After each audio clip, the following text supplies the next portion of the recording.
more. Is that better?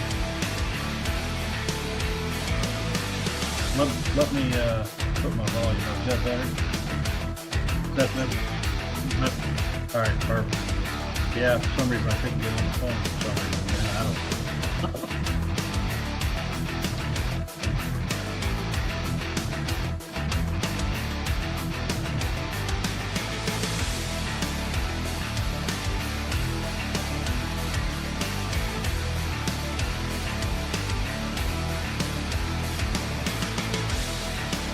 Yep.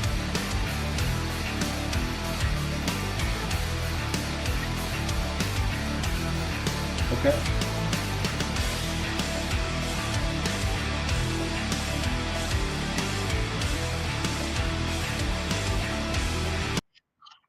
Okay.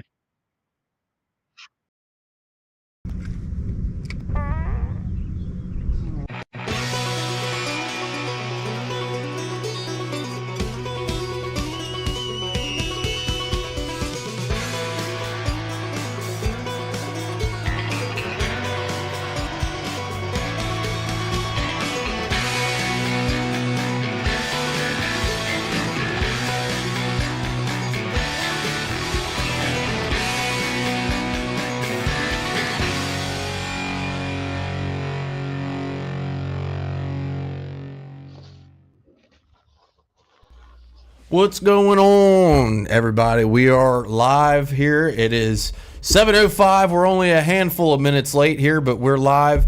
I should have already set that up. I'm in the driver's seat tonight for some reason, but we're just going to try this out. I'm going to give Chad a night.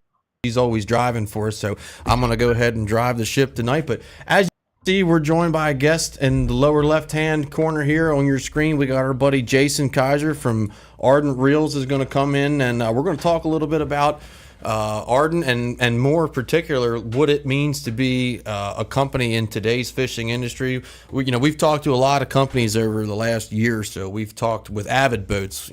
We're setting up another boat interview here. We've talked with Andy Hauser from Team Marine. So we've covered a lot of bases in terms of some of the people that we talked to, but we haven't talked to a rod and reel company yet, so we're pretty excited to hear about that. You guys know I have a history with Ardent. I've been using Ardent for a long time. They were the first company that sponsored my college team when I started my college team in 2017 at VMI. So that was pretty cool. So I have a long history with them, and I've always had a really good experience with Ardent products over the years. So with that, Jason, thanks for joining us, brother. How you doing tonight? I'm doing great. Thanks for having me. Looking forward to it. Man, it looks like you should be on a hunting show with some of those deer behind you. Yeah, I probably should. That's awesome. So I know those are some big mounts. That's some big mounts. I know the company is based out of Missouri, or at least it was. Is it still based out of Missouri? Right. Macon, Missouri is where it's based out of. Is that where you live? I live about 45 minutes east of Macon. So. Okay. Very cool. Very cool. So before we get started with the Q&A here, I'm going to go to my Facebook page and share the post and make sure that we reach everybody here. And then we're going to go ahead and get started. It sounds like our third member of the crew here, Paul Batters, might be able to join us around 7:30. So if somebody else walks in, that's who that is. But we're going to go ahead and get rocking.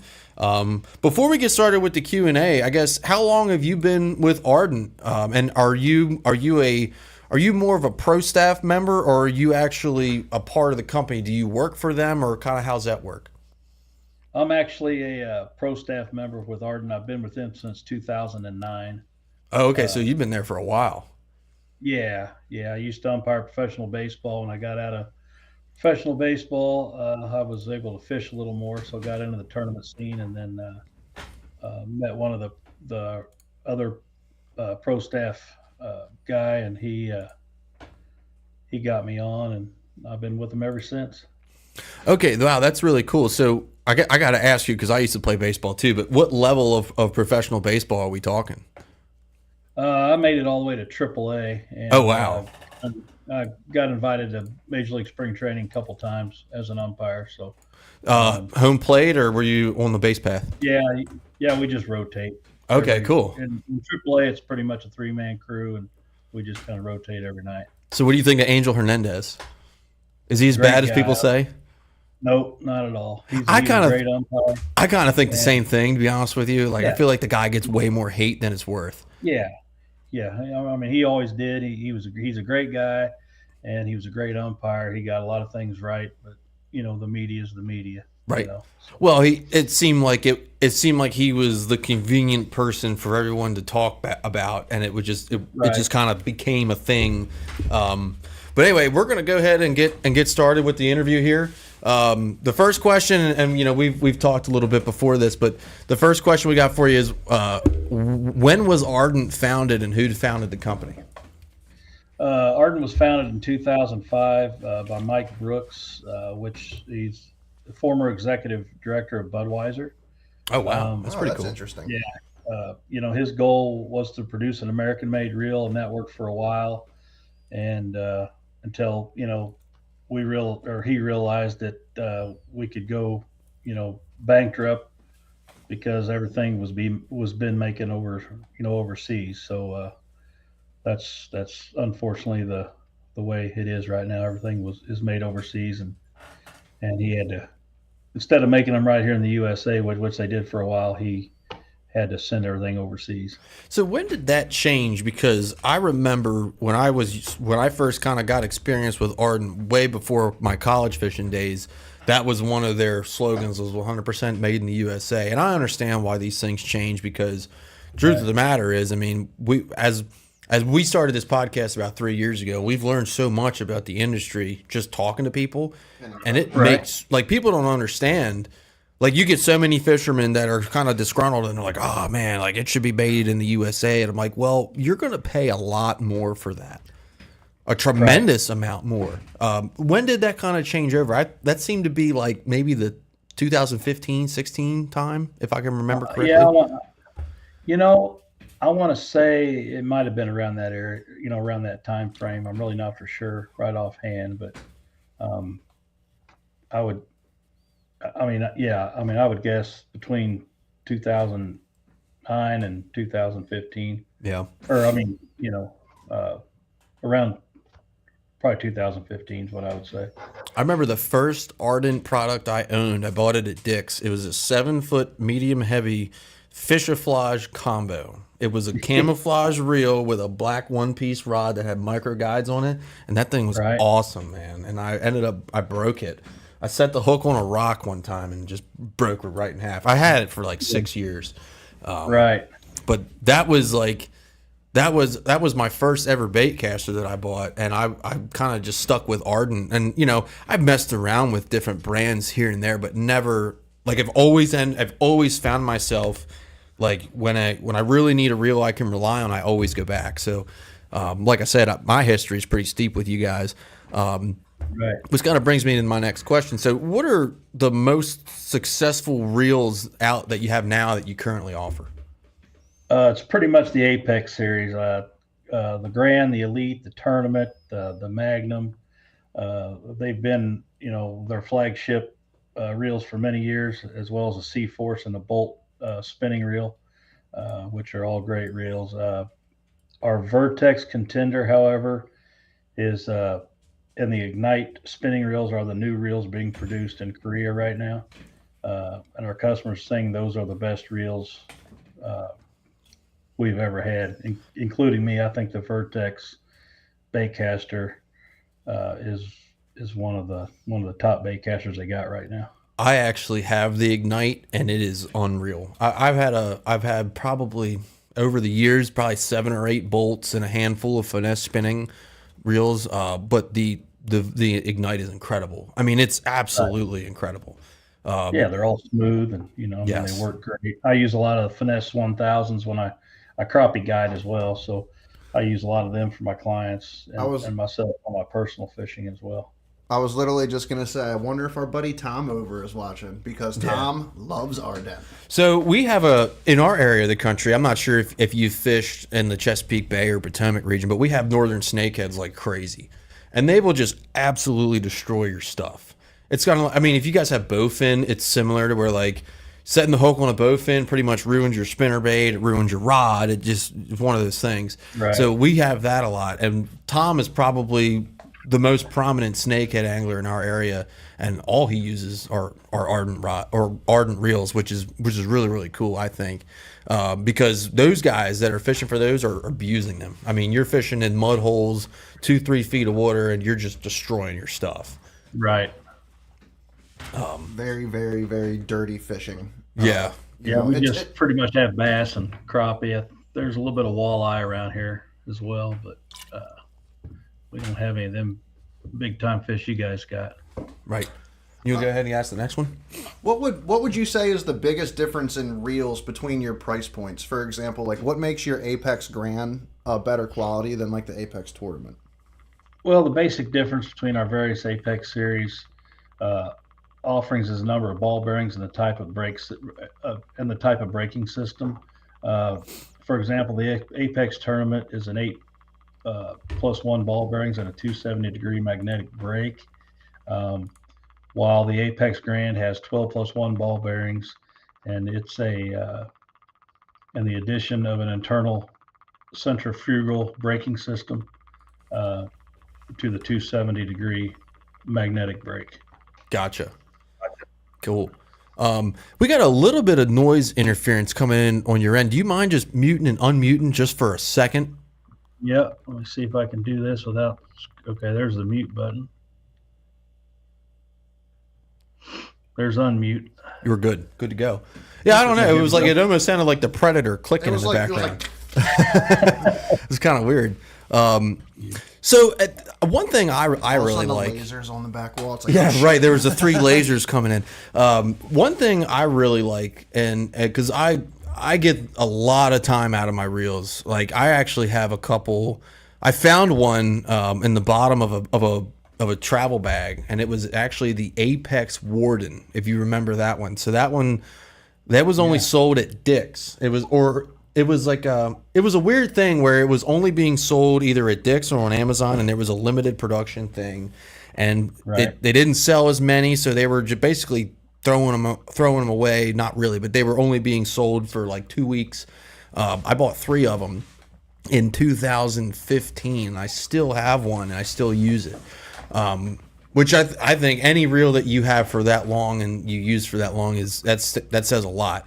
Now, absolutely. The other thing that I really, really like about Ardent is because I clean my reels and I take them apart myself and I do all that stuff. The reels are constructed in the same way. So once you learn how to take them apart and maintain them, it's all the same. Like if you can take apart an Apex Grand and clean it, you can clean a Ranger, you can clean a Tournament, you can clean an Elite, you can clean a Magnum, which is great. And they're very, very simple because I have pulled apart reels of other brands and like it's hard to get them back together sometimes. Right. Oh, absolutely. It's kind of scary sometimes, you know. Oh yeah, it's ridiculous. The next question, we're talking Apex. No, go ahead. You're good. Now it scroll back up. Oh, sorry. The Apex and the Arrow flipping reels are some very unique reels. You have the narrow spool. What went into that design, and what was the idea behind that? Well, we tried to create reels that were really good at flipping banks and lily pads, or growth, or growth lines, and would be received quickly to cover in the most amount of water possible. The narrow spool and the fixed line guide helps improve accuracy. For short, from repetitive cast, this type requires much less line on the spool. Yeah, I really like that too because I feel like, and I don't know if this is the way you're supposed to use it, but this is the way I use it. When I use that reel, because I own 2 of them, when I use that reel, I actually don't ever thumb the middle where the line is. I thumb the smooth part on the sides, and you just get so much more control. I mean, it is truly like it's so weird because it's smooth and you almost don't even feel yourself controlling that spool, but you can really control it, which for flipping is like when we're talking flipping stuff into holes in grass this big. Oh, I mean, yeah. you got to be accurate. Yeah, you got to be. Or, if you're not going to hit that fish, you're not going to catch him. And it's so funny because when I go out with people and I put that rod and reel in their hands and they're like, "What is this thing?" And I'm like, "I'm telling you, Don't you remember the first time I saw it on your boat? I looked at it, I was like, "What the fuck is that?" Yeah, right. It's like it's weird. It doesn't look like anything because it doesn't have the worm gear. It doesn't have the whatever that piece is called. I should know this. That goes back and forth on the worm gear. It doesn't have that. It just has a big old hole and a narrow spool. And it's like when you look at it, yeah, you're right. It's like, what is this? And then you use it. Now it does take some getting used to, but when you get used to it, you don't flip with anything else. Like I hate flipping, like, cause every now and then, like I have a dock skipping rod and stuff like that. I think I have an Apex Ranger on it actually. Hey, real quick, shout out to our viewers. Thanks, Little John, for joining. Dan, John from JCS, got Kyle Barney in the house. Tom over. I knew Tom was making this one. Oh yeah. Stephen White, what's up, Stephen? Thanks for joining. We got Jim Fallon from all the way down at Headwaters in Florida. And our local homie Brian. What's up, buddy? Thanks for joining us. Thanks for joining us, fellas. So if you guys are just joining, we're talking with our buddy Jason here from Ardent Reels. As you guys know, I've been talking about. I probably haven't missed a show in 3 years where I mentioned Ardent in some way, just because I use them all the time and I love them. Right. We were just talking about the flipping reel and how it's got that super narrow spool. That thing holds what, like 50 yards of line or something like that? Yeah. It is. It's pretty narrow, but it's. I'm telling you, when you get used to it, and you can just barely feather What's going on, Lloyd? the side of that spool where it's smooth, you don't want to use anything else. Yeah. No, It's you so can nice. Pinpoint your cast. If you get used to it, you can just pinpoint where you need to go with it. And there's a faster gear ratio on that reel too, as well. So the one I bought mine probably 3 or 4 years ago, both of them, and I believe mine are 6.5 to 1. Do you offer those in the 6.5 to 1, or did they move up to 7.3 to 1, or do you have options with those? I think they're 7.3 to 1, I believe. Okay, cool. Yeah, they're nice reels, and like I would encourage if you're a flipper, if you like flipping and pitching, that's definitely a reel that you should give a shot, because if you're gonna have a dedicated setup, like both of mine, one of them's on an Ardent Edge 7.9 extra heavy for like I mean the thickest of the thick grass. If he bites it on that, it's over. He's not getting off. right. Which is awesome. And then my other one, I can't remember what rod that's on, but it's also on a 7.6 extra heavy, I believe. So I have dedicated setups for that, which is what it's intended for. What's going on, Martin? What's up, Jason? Thanks for joining us. So the next one, and this is, I think that this is actually one of the most important questions on there, and I would really love to hear your opinion on this. But we're going to talk a little bit about the warranty process. Now, we've discussed warranties of every brand under the sun on this show in the last number of years, and a lot of them require, like, for example, a St. Croix rod. You break a St. Croix, you send them a deposit, you get your rod back. Well, that's not the case with Ardent. With Ardent, if you buy a product and it's within that time, and sometimes even if it's just close to being within that time, in my experience, there is no send it in. There is no give us a deposit. It's, hey, you broke it. It's in warranty. Not a problem. This is what we're going to do. And you're taken care of. Right. To me, that is huge. Now, from a company standpoint, That's a big thing Like- in the fishing industry. Oh, It's just a good customer service and a good warranties is almost worth more than the dang rod itself. I feel like absolutely. from a company standpoint, that has to be difficult. Like that has to come up in meetings and saying like, why do we do it this way when other companies do it this way? I'll let you expand on that. Yeah, when this Oh, we just lost him. Oh no, we just lost him. Oh, damn it.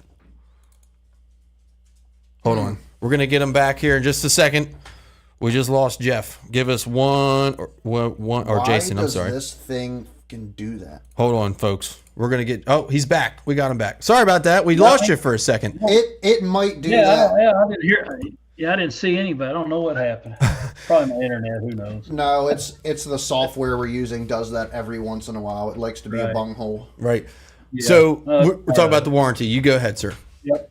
Yeah. When this company was formed, their whole idea was that customer service was going to be just important as the product itself. They want to do better than their competitors, uh, standing behind their products, and this accomplished with a 3-year warranty on all the reels.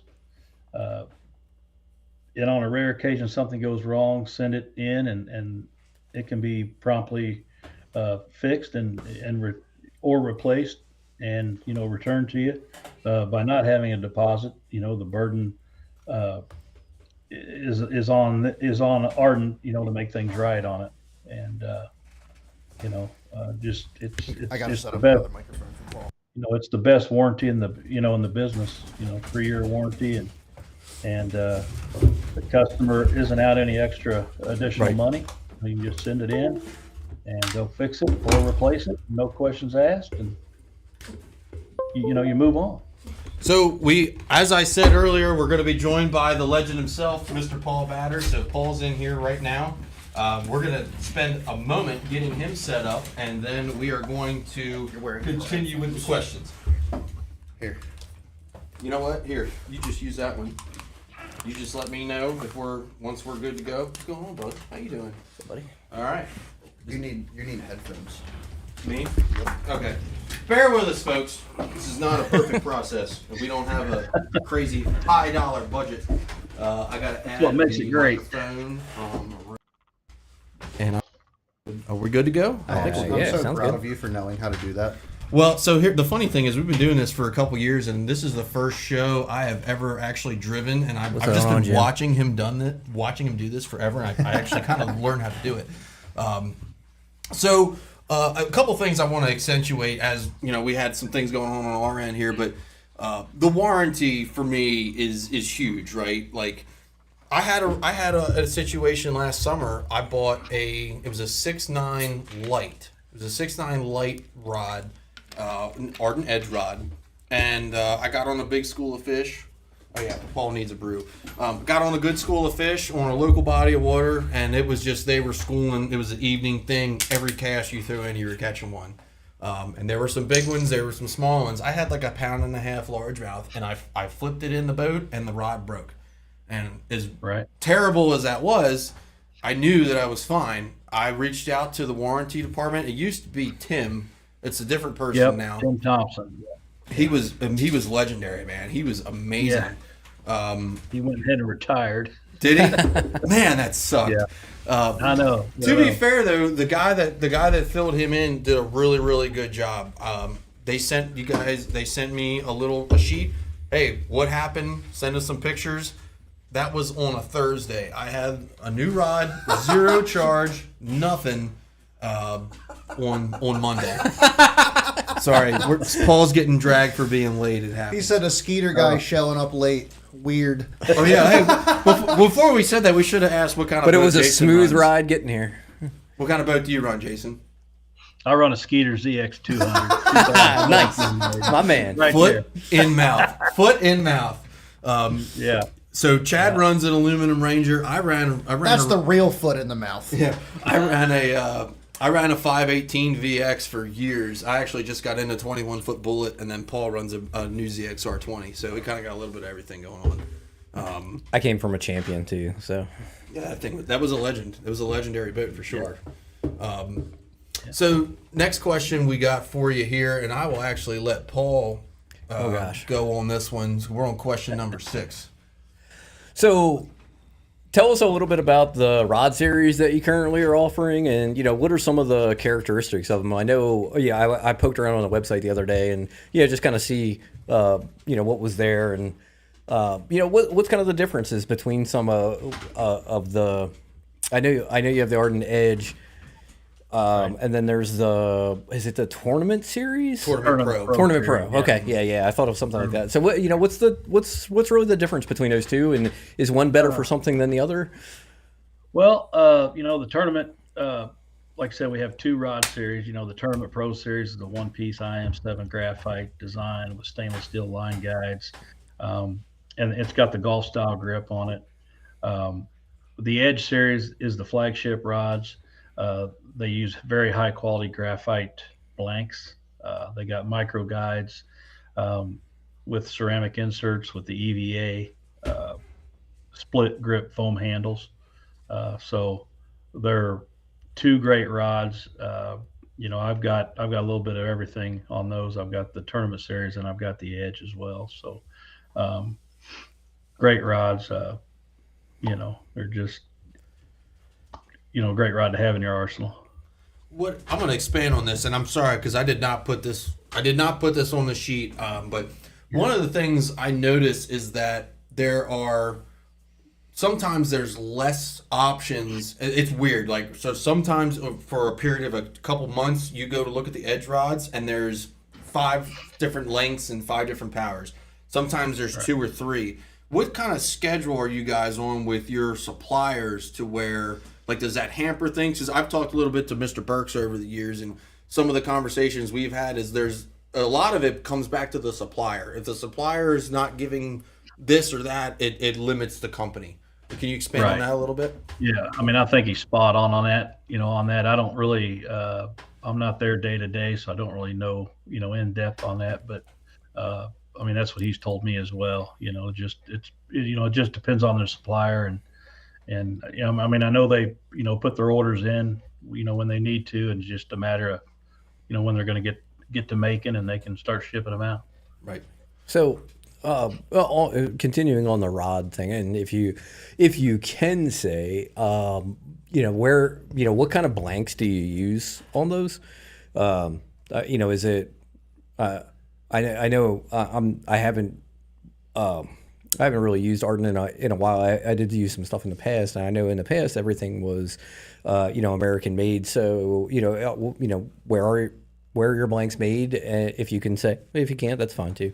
And what kind of components do you use, for your rods? What kind of guides do you use? Right. Well, the one-piece high-grade 36 million modulus, the Toray carbon graphite blank.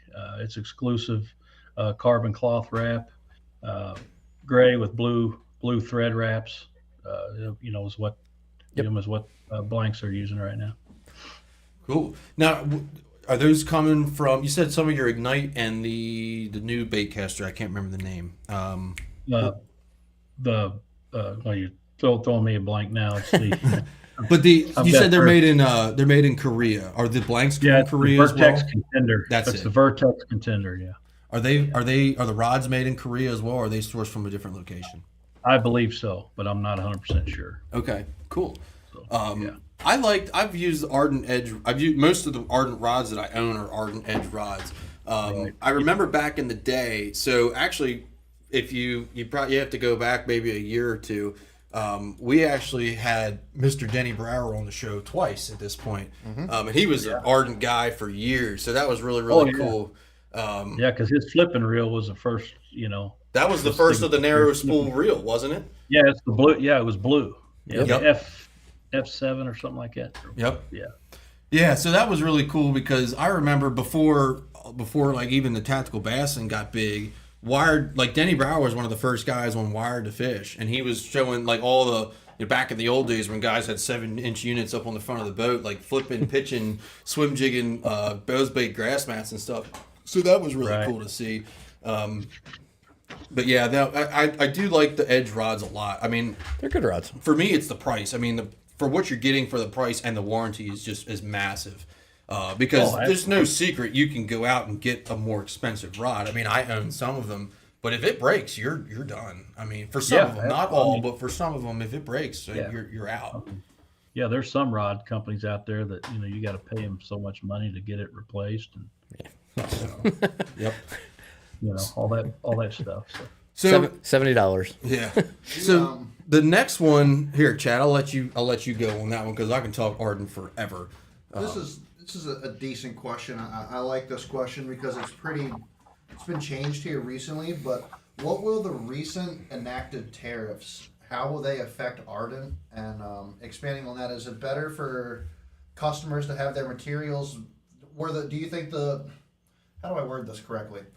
For the customers, is it better for the customers to have the materials sourced and equipped built in the USA, or is Korea, you still have the same good quality components?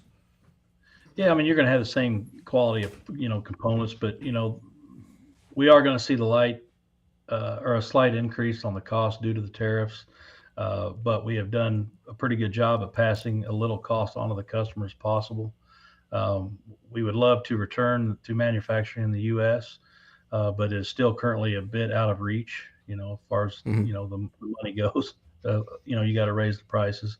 Who knows what might happen in the future? But we're hoping the current political situation will yield results for companies looking to, bring manufacturing back to the U.S. Right. Yeah, that's a good point. And we That'd be good. before you got here, we did talk about that. How when I first was exposed to Ardent, one of their big things was 100% made in the USA, and that's changed over the years for different reasons and things like that. And like we talked about on I think 2 weeks ago. I don't think there's hardly any rods out there right now that aren't going to be affected, or reels that aren't going to be affected by this Right. tariff. Like Yeah, I everyone's think going to feel it. everything. I think everything's overseas now. Right.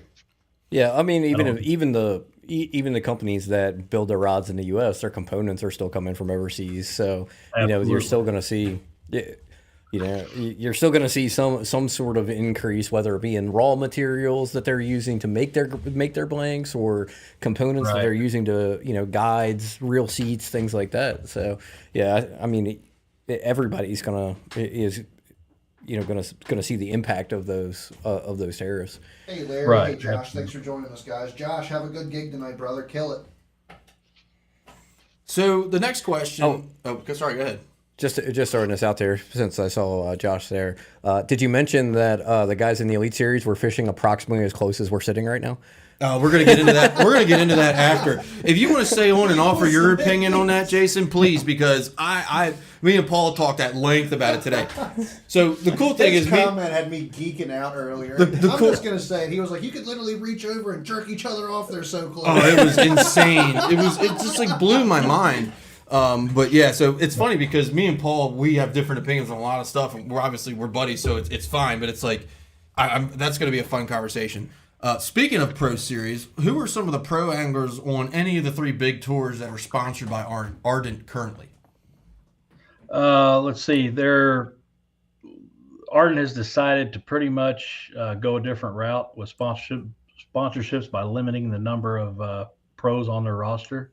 And instead, they invest in the pro staff guys and energy onto our promotional staff. Arden has the best promotional staff in the country. I know they offering members a 45% discount on all the products 365 days a year, which is great. You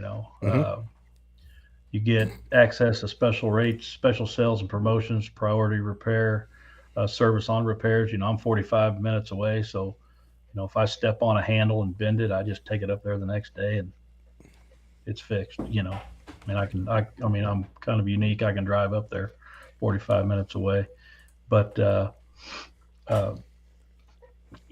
and if you're a guide or a tournament angler at any level, you can go to ardentoutdoors.com, click on join the Ardent staff button to apply. That being said, Daryl Davis uses Ardent Reels and fishes Bassmaster Opens as well as the Toyota Series events.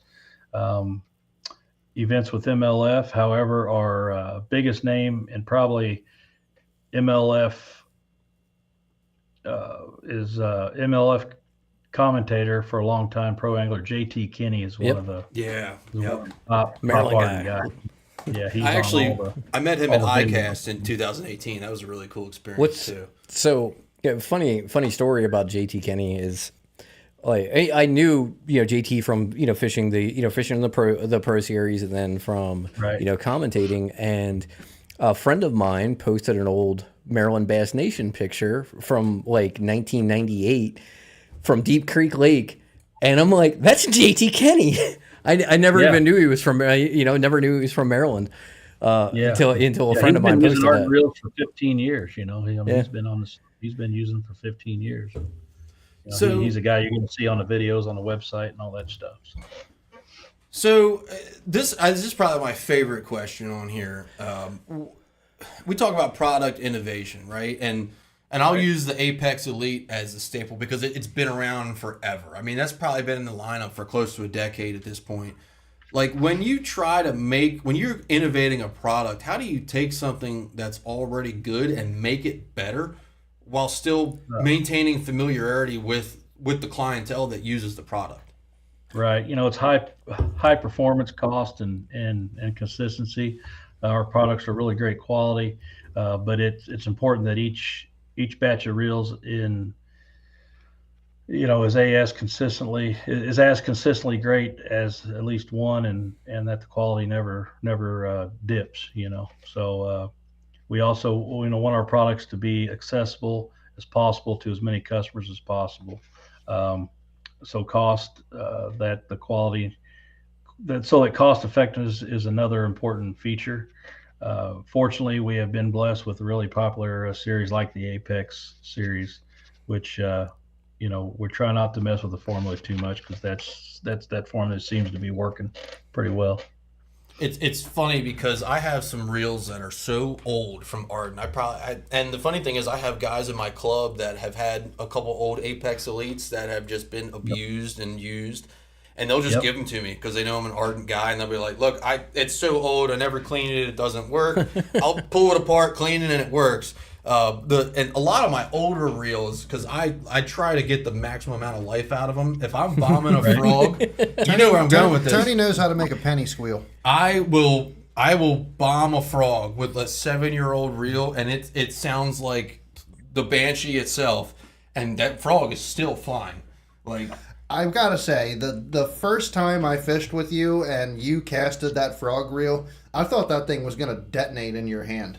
But you threw it like 100 yards. I was like, what? Yeah, they'll definitely fly. But and I think I've never had reels that I can get that much time out of. I bought a couple, like I said, I bought some different brands, and they've been great for a year or two, and then it stops working. I pull it apart, and wow, the gear's trashed, or this bearing just detonated for whatever Shimano. reason. Yeah. So, I mean, I've got some Elite reels that's 5, 6, 7 years old. Right. And I still have them. It's crazy. Do you clean yours yourself, or do you have them cleaned professionally? No, I usually clean mine myself. Right there in my shop. So I've got I got the Ardent Reel cleaning kit and everything else. Oh yeah, I didn't even think about bringing that up. I have that too. That thing is awesome. Yeah. It really comes with everything you need. I mean, I will say, I feel like a lot of people that I know that don't use Ardent products per se still use the Real Butter products though, because the Real Butter products are awesome. I use them. I mean, I'm a Daiwa and St. Croix guy, but you better believe that St. Croix reel cleaning kit's sitting on my bench at home right now. Yeah. I mean, it comes with everything in it that you need. I mean, it's a one-stop shop.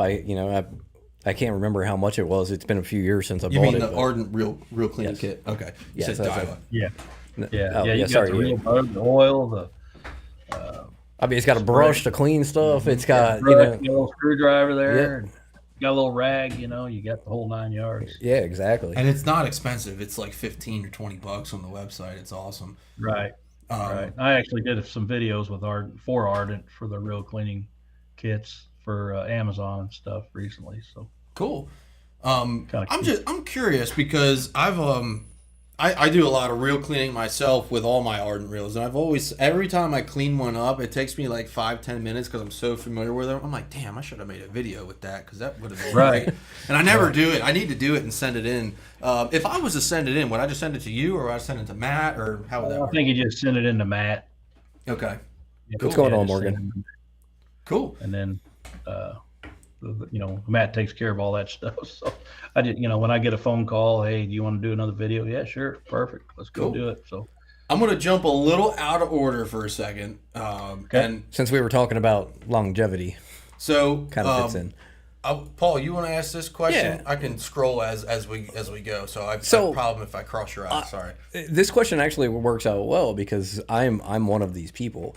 But there's a lot of people that we've talked to that maybe tried Ardent 10 years ago and they didn't have the best experience. Seeing as the company and products have changed drastically in 10 years, what would you say to those people or people like me that might be willing to give Ardent another try? Well, the quality and consistency's never been higher right now.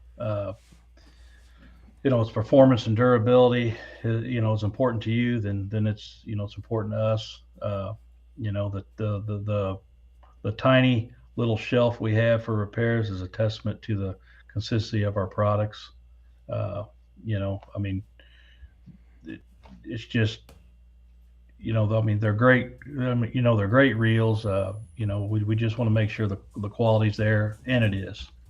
So if you're looking forward to trying Ardent, nothing's ever been better than it is right now. What would you say if you had to pick a spinning rod and a bait or spinning reel and a bait casting reel to try for someone that's maybe looking to get into one? What would you recommend? I would probably do the finesse, 1,000 or 2,000 spinning reel. It's going to be good for crappie, bass, whole 9 yards. And that elite reel is the middle of the line. That or the Grand. Which one's they're all great, but if you had to pick one to starting out, check out the elite. I mean, it's been a workhorse. Is the elite is that the black reel with the blue accents? Yep. Okay. Yep. What's the one underneath of that? It was like black with some red accent on it. That was the Pro. The Tournament Pro. It was an Pro. It was an Apex something. Apex Pro. Was it Apex Pro? It was a Pro, yeah. And I had a lot of them as well. So I will say that I had quite a few years ago. I had a couple of those. That was like the longest casting reel I've ever owned. Well, I used to have it on a topwater rod, and like I could take the small Rico and just bomb that thing. Right. That was a fantastic reel. That's one of the things Ardent, pride themselves on is how far they use, how far they cast. So. Yeah, I will say, I'll definitely say that of the ones that I've used, they definitely, you can cast them a long way. Yeah. Because the old XS 1000s and the original ones, those things cast a country mile as well. The first ones that came out. Chad, you want to go ahead and get him question 11? If you can read it, can you read that? Yeah. What does the future hold for Ardent? What are some goals that the company has for the rods and reels moving forward? Anything? Well, they want to continue to appeal to all anglers, not just those at the highest level. We would like to continue to improve our quality and consistency and be able to, place our product in larger stores like a Bass Pro. Place, things like that. That's a good question, actually. I don't mean to cut you off, but just real quick, where, other than the website, where can people find Ardent products in stores? I don't think they're in any other stores, actually. I know they used to be in Dick's, I believe. But I think they pulled them out, but I'm not 100. I mean, I haven't seen them in Dick's in a while, but. Is that something that the company's interested in? Are you trying to get back into stores to get in front of people that maybe aren't familiar with the brand? Yeah, I mean, I think that, they probably would. I can't speak for them or anything, but I think, if everything worked out and the time was right, I believe they probably would. I know Bass Pro used to carry them as well. So here's an interesting. Actually, I'm going to let you finish that question about the future before we move on to one of our questions in the comments. Right. Yeah. I mean, just consistency, high quality. I mean, I think everything's looking really, really good for Ardent in the future. They're a great, outstanding company, and like I said, they got the best warranty in the industry right now. 3 years. 3 years. Okay, I was just getting ready to ask. I came in a little late. I'm sure you guys talked about that earlier. But we did. We hit that earlier, and just to hit on that, because that's one of the huge selling points for me personally, is like that 3 years is no questions asked. Like, I've had this reel for 24 to 36, almost 36 months, and for whatever reason, the worm gear stopped working. Yeah, it's within 3 years. You send it in, and you get one. One of my funniest experiences with Ardent is I had a bolt spinning rod. I've heard this story. I had a bolt spinning rod, and I was probably 6-7 years ago.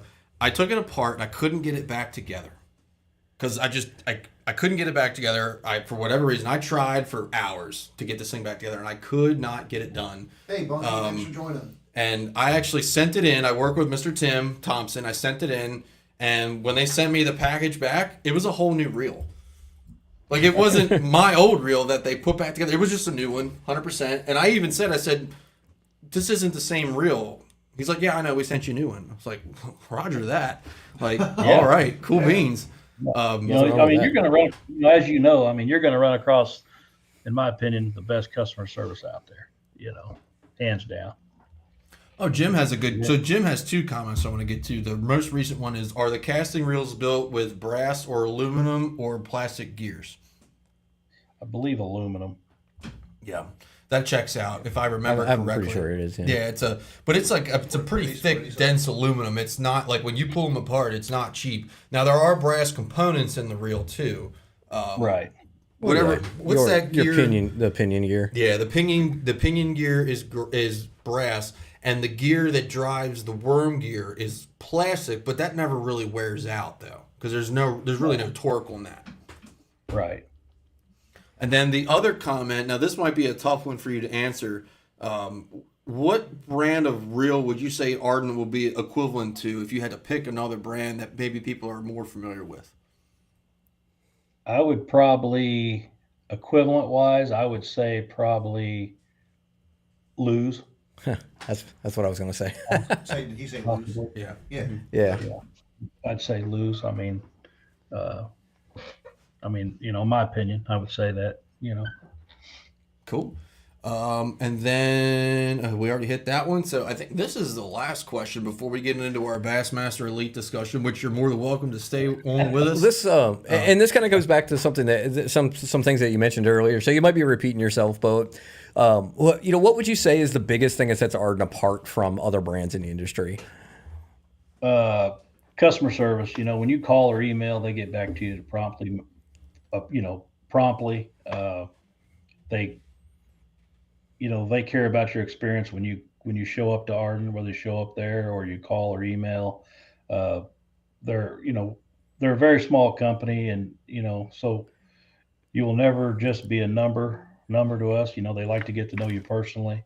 I know any pro staff guy, obviously I'll go there, quite a bit whenever I'm up that way, but and they know your name, you keep up with you on social media and stuff, and they're just, it's just like a second family at Ardent. For sure. I will say that you mentioned social media, and back when I was doing part of the promotional staff, there was a Facebook group, and I can't remember the gentleman's name that ran the Facebook group for Ardent, but he was always spot on questions. Tom Cole, was it? Yeah, Tom Cole? yeah. I think that was it. Yeah, like if you had any questions, about the product or about what to use, you could just put a post on the Facebook group, and within a couple hours you got an answer. Absolutely. That's fantastic customer service, and Yeah. you don't get that in a lot of it's very, very rare, to get that from a company these days. Right. And that's what's just so special about Ardent. They take care of their people, whether you order something from them or your pro staff or customers or whatever. They will take care of you and, make you feel at home. Yeah, that's, like I said, that's pretty rare these days. And it's worth more. It's almost worth more than the whole product itself. It's just the backing behind it. And right, absolutely. We hear lots of fantastic stories about Ardent's customer service. Never heard anything negative about it. Well, and that gives you so much confidence in your product too. Knowing that, I've confidence in your purchase. Knowing right. that, I spent $150 on this reel, but I know it's going to work flawlessly for the next 3 years, or they're going to replace it for me. Right. So absolutely. that's especially in the real world rod world, you can get that with some other companies. You have some good customer service, but in the real world, that's funny. That's a double entendre. But in that real world, that's a very rare thing. Right. Unless you go with like Bates or something something like that you're paying $600 for your reel. Uh, but for the But, you know, you typical don't get affordable reel, you don't get that. right. And, like I said, if you got a problem, I mean, you don't have to go through 50 people to get it done. You talk to one or two people and it's fixed. Yep. When Tim was there, you just gave him a call and boom, like you said, he'll send you a whole new reel and not worry about it. Yep. So we got another comment, and you kind of already answered this, but Shane Flint Outdoors on YouTube just joined us, and he's asking, how many years has Ardent been in business? I think you said it was 2005. 2005. 20 years. Nice. Yeah. It's pretty Yeah. good, successful good- run there. That's a good run. Yeah. It's still going strong. Still trucking. Yep. Still going strong. So, Yeah. I know one of our good friends, I mean, does a lot of snakehead fishing and swears by Ardent Reels. We talked about Tom. Yeah. Yeah. So I got it's not on the thing, but I know Snakehead will put those reels Yes, through they the ringer. it's not on the so. not on the question list, but just curious. So I noticed a lot of your newer reels, so like the Summit Hawk, the Summit Falcon, the Vertex Contender, they seem to be higher speed reels. Is there Right. what do you think's the benefit of that high speed, and are we gonna start seeing those reels offered in maybe a 6.5 or maybe even a 5.3 for those guys that like throwing those big deep crankbaits? Yeah, I don't know, if they're going to go to the lower gear ratios. I just think, a lot of guys right now are power fishing and, they're, like scoping or whatever, if you're bass fishing, you're jerk bait and you're, throwing whatever at these fish now. And I think, they're leaning towards that kind of, whenever Those- you want to get that, fish in quicker, we're going to go to that higher speed right now. And I think the elite and the grand are the two that I'm for sure that have the 6.5 to 1 gear ratios. But I was looking at the Vertex the other day on the website, and it was still the 7.3 or 7.3 to 1, I believe. So Those 5-to-1 reels are really that's really gone out of style. Yeah. yeah, Really, and I think most people are using like the lowest speed right now. A lot of people are using is a 6.5 to 1. Yeah, right. It seems like on deep diving crankbaits, if you listen to some of the pros and stuff, they're throwing a deep diving, DD22 or whatever. They're throwing it on a 6.5 to 1, where it used to be a 5.3 to 1 or. I feel like a lot of that is because the components have gotten so much better. So I know 15 years ago, if I'm throwing a deep crankbait, like if I'm throwing too high of a gear ratio, it would burn the gears up. Right. With a big deep diving crankbait, and you don't get that a lot now. So you can throw them on those 6.3, 6.5 to 1s. Right. Without worrying about tearing your gear up by throwing them, Right. just because the quality all is the so much better. components are a lot better, a lot better quality. Everything's evolving, That being said, I still have a 5.3 to 1 on my deep crank rod. Yeah. Oh, I do too. I still throw 5.3 to 1 the elites on my deep diving crankbaits. Yep. Yeah, it's Even my medium diving crankbaits. So. I just recently switched like my square bills and stuff to from like a 5.5 up to to a 6, just a 6.3. Yep. Yeah, I do. I hung on to- I do that. Hung Yeah. on to that Yeah, I 5. do. I've hung on to that 5 to 1 for a long time. Right. Yeah, I throw my square bills on a 6.5 to 1 grand right now. I went to a few of the grands last year. That was actually the first time I've actually tried the grands was last year, and I've got 3 or 4 of them now. So, I think I've got every reel they got. So, they're all great. I just, some guys like the grands for this or the elites for this. I know JT Kinney used to have them where all his elite reels were all his high speed ones, and then all of his grands were his 6.5 to 1s. So crank moving bait, moving bait reels for those. Moving bait and bottom baits and stuff. He used Yeah. to have them color coordinated. I know. Is there He did a video on that a while back. is there a reel that's better for like skipping a jig? Have you found one that just does it a little bit better? Because I know I've found you can go same brand and the lower quality one actually will skip a little bit better than the higher quality one in some brands. So, anything you found as far as Well, doing stuff like that? Arrow flipping reel a little bit. fishing that Vertex Contender last year, when it come out, I started skipping some docks down Lake of the Ozarks and stuff with that reel, and that reel does a really good job doing that, from what I found out. And I was usually throwing the Elite, uh, skipping docks, but I think that Vertex has got it, There you go. Awesome. in my opinion. Skipping docks is a big thing. Skipping docks is a big thing around here. So, Yeah. Yeah, yeah. I go down. I'm 2 hours from Lake of the Ozarks, so it's I a lot get down. bigger thing over there. Yeah, yeah, exactly. Here, I live on Mark Twain Lake, and here up by Hannibal, Missouri, and we don't have any docks. We just got pole timber and rocky bluffs and stuff. Here's a random non-ardent question. What's the biggest bass you've caught out of Lake of the Ozarks? There's some biggest big ones bass out is- there. There's some big ones. The biggest one I've ever caught's been like a 5.5. Ah, okay. I know. I've seen some. that's- I've seen some giant. There's Yeah, some- recently there's there's been some some giant 7. stringers coming in. Yeah, and there's some like big bass bash. I think the biggest might have been 7 pounds. Won it last year, or the year before, or something. I So saw a tournament there over. I think it was over the winter this year. I mean, it took like 31 pounds to win.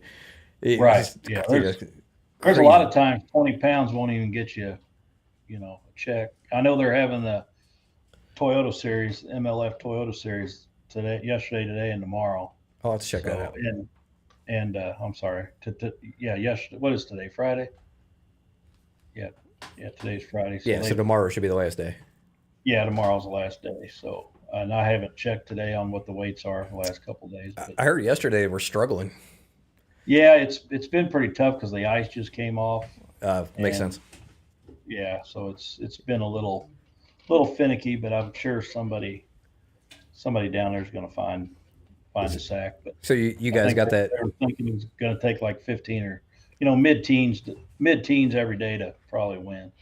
So you guys got that Arctic blast like we did too. Yeah, yeah. The lake I just lived on, or the lake I live on, it just got all the ice just got off the ramps today. So Yeah, Wow. we just cleared up. Get out and do crappie fishing. Our ramps were clear, but the rest of our water wasn't until this Oh, week. really? It just cleared up this week. Yeah, yeah. We had just the opposite. We had open water on the main lake for the most part, and then all the ramps were locked in, so we couldn't go anywhere. So, Yeah, it was. I'm not going to take my skeeter through that ice to break. No, me neither. It was yeah, we had an abnormally cold winter as well. I mean, the last I mean, maybe we just got spoiled. But the last 3 or 4 years, I mean, I fished 12 months. Yeah, 12 months here. In fact, it was it 2 years ago? It was my goal. I was going to catch a bass in every calendar month, out of the Chesapeake Bay, and It's hard to do. I did it. Yeah. January's the easiest of the winter months. So you mentioned Just throw that earlier out that you fished a little bit tournament wise. What are some of the trails that you fished over the last couple of years? I fished the Joe Bass Team Trail. It's a local trail here on Mark Twain. And I fish the FX Freshwater FX series here on Mark Twain. Okay. It's a newer series. They're have it's 50 boats. And I 3 or 4 years ago I fished that Solo Pro series down here in Missouri. We went to like Table Rock, Lake of the Ozarks, Grand Lake in Oklahoma, Truman. There was like 5 or 6 tournaments a year, but I did that for a year. And Was that the ABA Solo Pro? no, it's just Very- it's called the Mo Bass Okay. Fishing Yeah. Solo Pro series. I've seen it around Yeah. on the social Yeah. media. Yeah. Yeah, it was kind of cool, just trap. I mean, I had a job selling beer and soda, and I didn't have a lot of practice days because I had to take my vacation week at a time. They wouldn't let me take like a Thursday, Friday, Yeah. So it was kind of tough to compete with guys that can practice 2 or 3 days before. So I just kind of Or gave that up. Just started fishing these local Joe Bass, and circuits here at Mark Twain. The guy's practicing for 2 weeks. Yeah, we have a lot of that. Like on the Chesapeake Bay, where we fish a lot, there's I feel like it's harder to win a local money tournament, for like sure. 100 boat money tournament here, than it is to win even an open here. I mean, and I'm sure you see it there as well. But the guys that win here are either retired, own their own business. Most of them, not all of them, but a lot of the guys that are consistently in the top 5 in our team tournaments around here, retired or own their own business, and they're literally on the bay like 3-4 times a week. Right. So it's really hard to compete with those guys. And I mean, I can usually hold my own, but it's when you have guys that are dropping 24-pound bags every week, that's gets a little discouraging.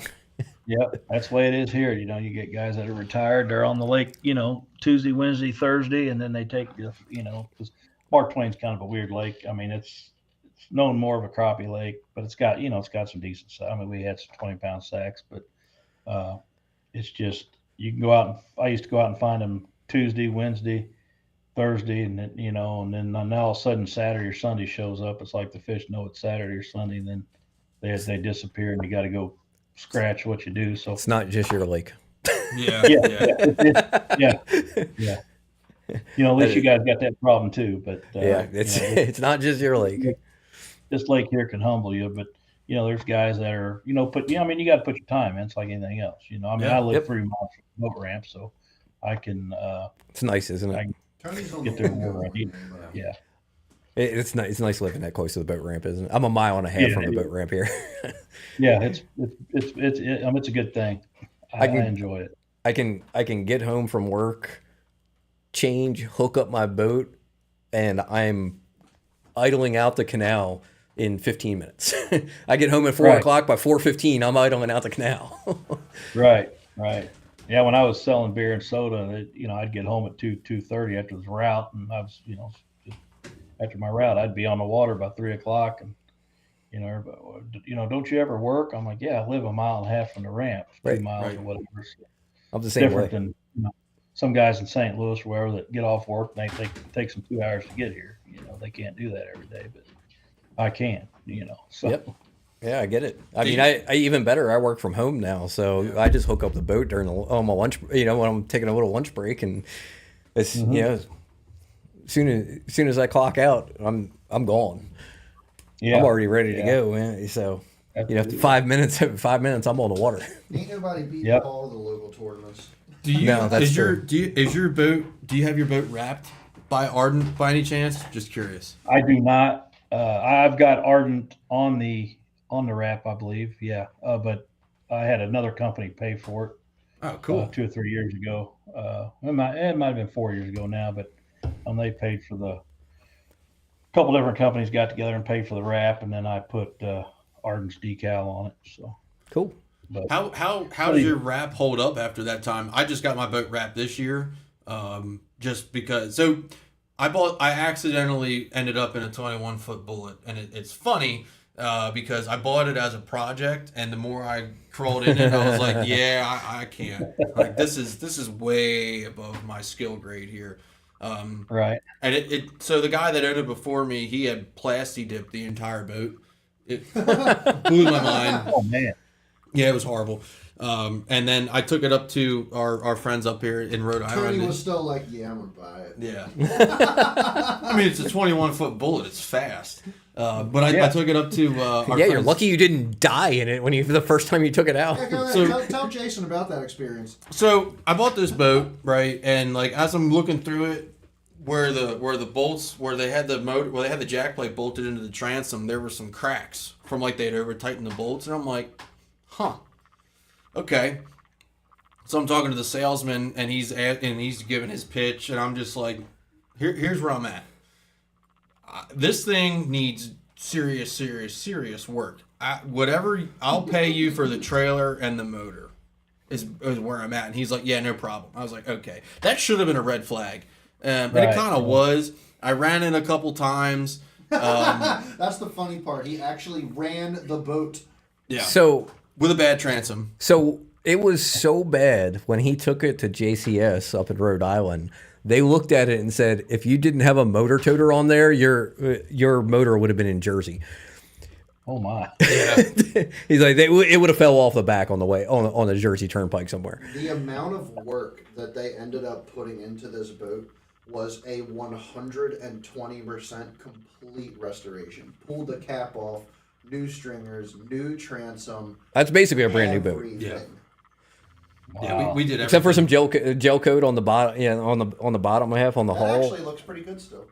Yeah, I mean it's pretty much inside. That boat is brand new. So I wish we had a picture we could show you because it's a beautiful, beautiful boat now. And JCS Marine did a fantastic job with this boat. I just sent him a picture actually. If you're not on your phone, I just sent you. No, I just texted you a picture when you get a second. But I got my phone right here. sent you a picture of the maiden voyage. Yeah. After the restoration from and it's last weekend. And it's so funny, like coming out of a Ranger, and it's probably similar with a Skeeter. Like those things are very forgiving. Like you put the throttle down, you trim it, and you're rolling. Like You don't have to do anything. I'm just kidding. this boat is not There it like is. that at all.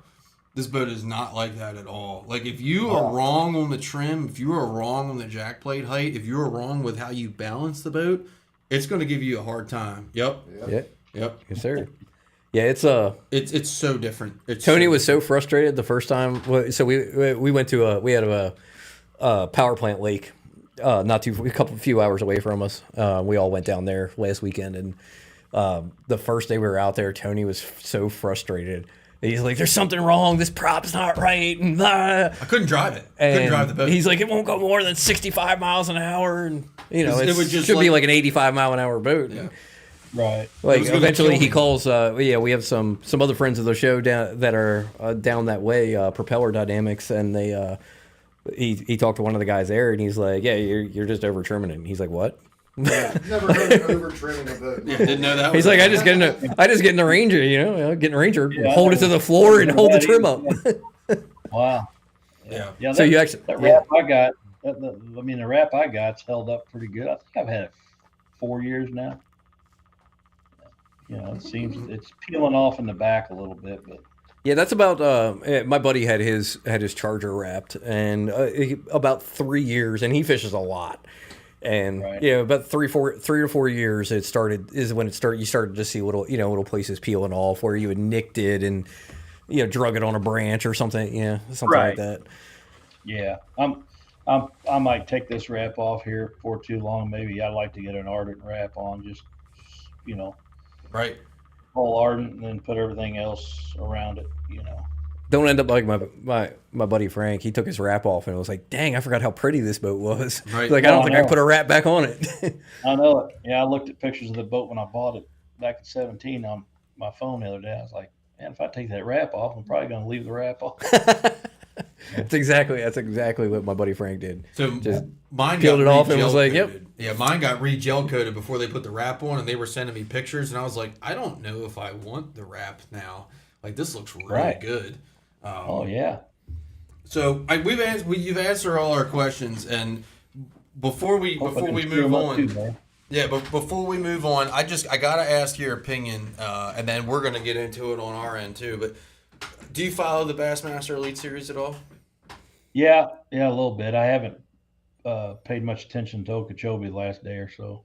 So there was all right. So I guess, and the disclaimer, I guess, here is at this point it's us and Jason. I don't want you to say anything that puts you in hot water with Ardent for any reason, but what's your opinion on some of these disqualifications? Because Matt Herron was the first one. We've had Matt Herron Right. on this show like 3 or 4 times, We love Matt Harris. and Right. I know that the rules are what the rules are. They are. Right, And the elite anglers wanted the rules to be that way. right. It's just I see it from a weird angle because like you have these two guys like Matt Herron and Scott Martin get disqualified. 2 different tournaments they get disqualified, right? And then today we see the top 4 anglers in the top 10 on Okeechobee fishing as close as we are. Like legitimately as close as we Oh, are. wow, I haven't seen that yet. And They were. I mean, can they were send you a picture. they were Yeah, bumper Our boats. were touching each other. Yeah, working no, together. like, I mean, exactly. they were literally they were in basically a tail race, and they were all Right. casting to the same high spot. Oh wow. I just sent you a Nice. picture of a screenshot from Bass Live. You can see the four okay. boats working together, and like, in my, this is just my opinion, and Paul's going to have a different opinion. Chad's going to have a different opinion. You probably will too. But in my opinion, anglers in a tournament scenario working together creates a far more, in this situation, a far more significant advantage or disadvantage, depending on what side of it you're on, than somebody saying the water quality looked like this 3 weeks ago. In my opinion. False. And here goes Paul. I don't think, because of a lot of us not being familiar with Okeechobee and a lot of people on the internet being familiar with Okeechobee, realize how impactful of a question that is. When you start talking about water clarity on Okeechobee, water clarity is everything there. You do not catch them if the water is dirty. That is the biggest thing on Okeechobee, is finding clean water. How is that impactful? If he asks about water clarity, and I'm not saying that he did it on purpose, I'm just saying the impact of a question like that. If he asks for water clarity, that may eliminate an entire day of practice for him. Okay, I don't have to check that entire area because I know that's blown out. That is why that's such an important question. I don't think a lot of people understand how important water clarity is for Florida fishing. Are they taking it a little too far with disqualifications and things like that? My opinion is Right. they made a knee-jerk reaction, right? Because we know that there's been issues over the last few years with information. What the anglers asked for. Well, right, but it was a knee-jerk reaction. They wanted it cut and clear. This is what's going to happen if this information rule is broken, and they didn't necessarily, because a lot of the anglers were heated and mad about what's been going on. They didn't realize the implications of that rule. Right. So it's good. I mean, yeah, Jason. yeah. In my opinion, like being an umpire for so many years, there's rules in baseball, but then there's also common sense and fair play as well, if that makes any sense. Oh, real quick, you missed it. Jason was a umpire up to AAA in baseball. I know you're a baseball fan, so that's kind of cool. That's very cool. I'm sure he was better than Angel Hernandez. Oh, we even talked about that earlier. Yeah, well, he was there for how many 30 some years in the big leagues. I wasn't, so he's way better than I was. I don't think he was better. I just think he knew more people. Either way, he is a terrible umpire. But you bring up a good point about rules. So rules versus common sense, I think, is a really important thing. Now, we don't know a lot about the Matt Herron disqualification. We know a little bit more, I think, about Scott Martin's disqualification. Now, you bring up a good point. We know what was made public. Now, you bring up a good point, though. I mean, Scott Martin just won an Open over there last year with like 30 pounds a day almost. Mm-hmm. Is it fair to say, I think Scott Martin probably knew where he was going regardless of what anyone said about water clarity? No.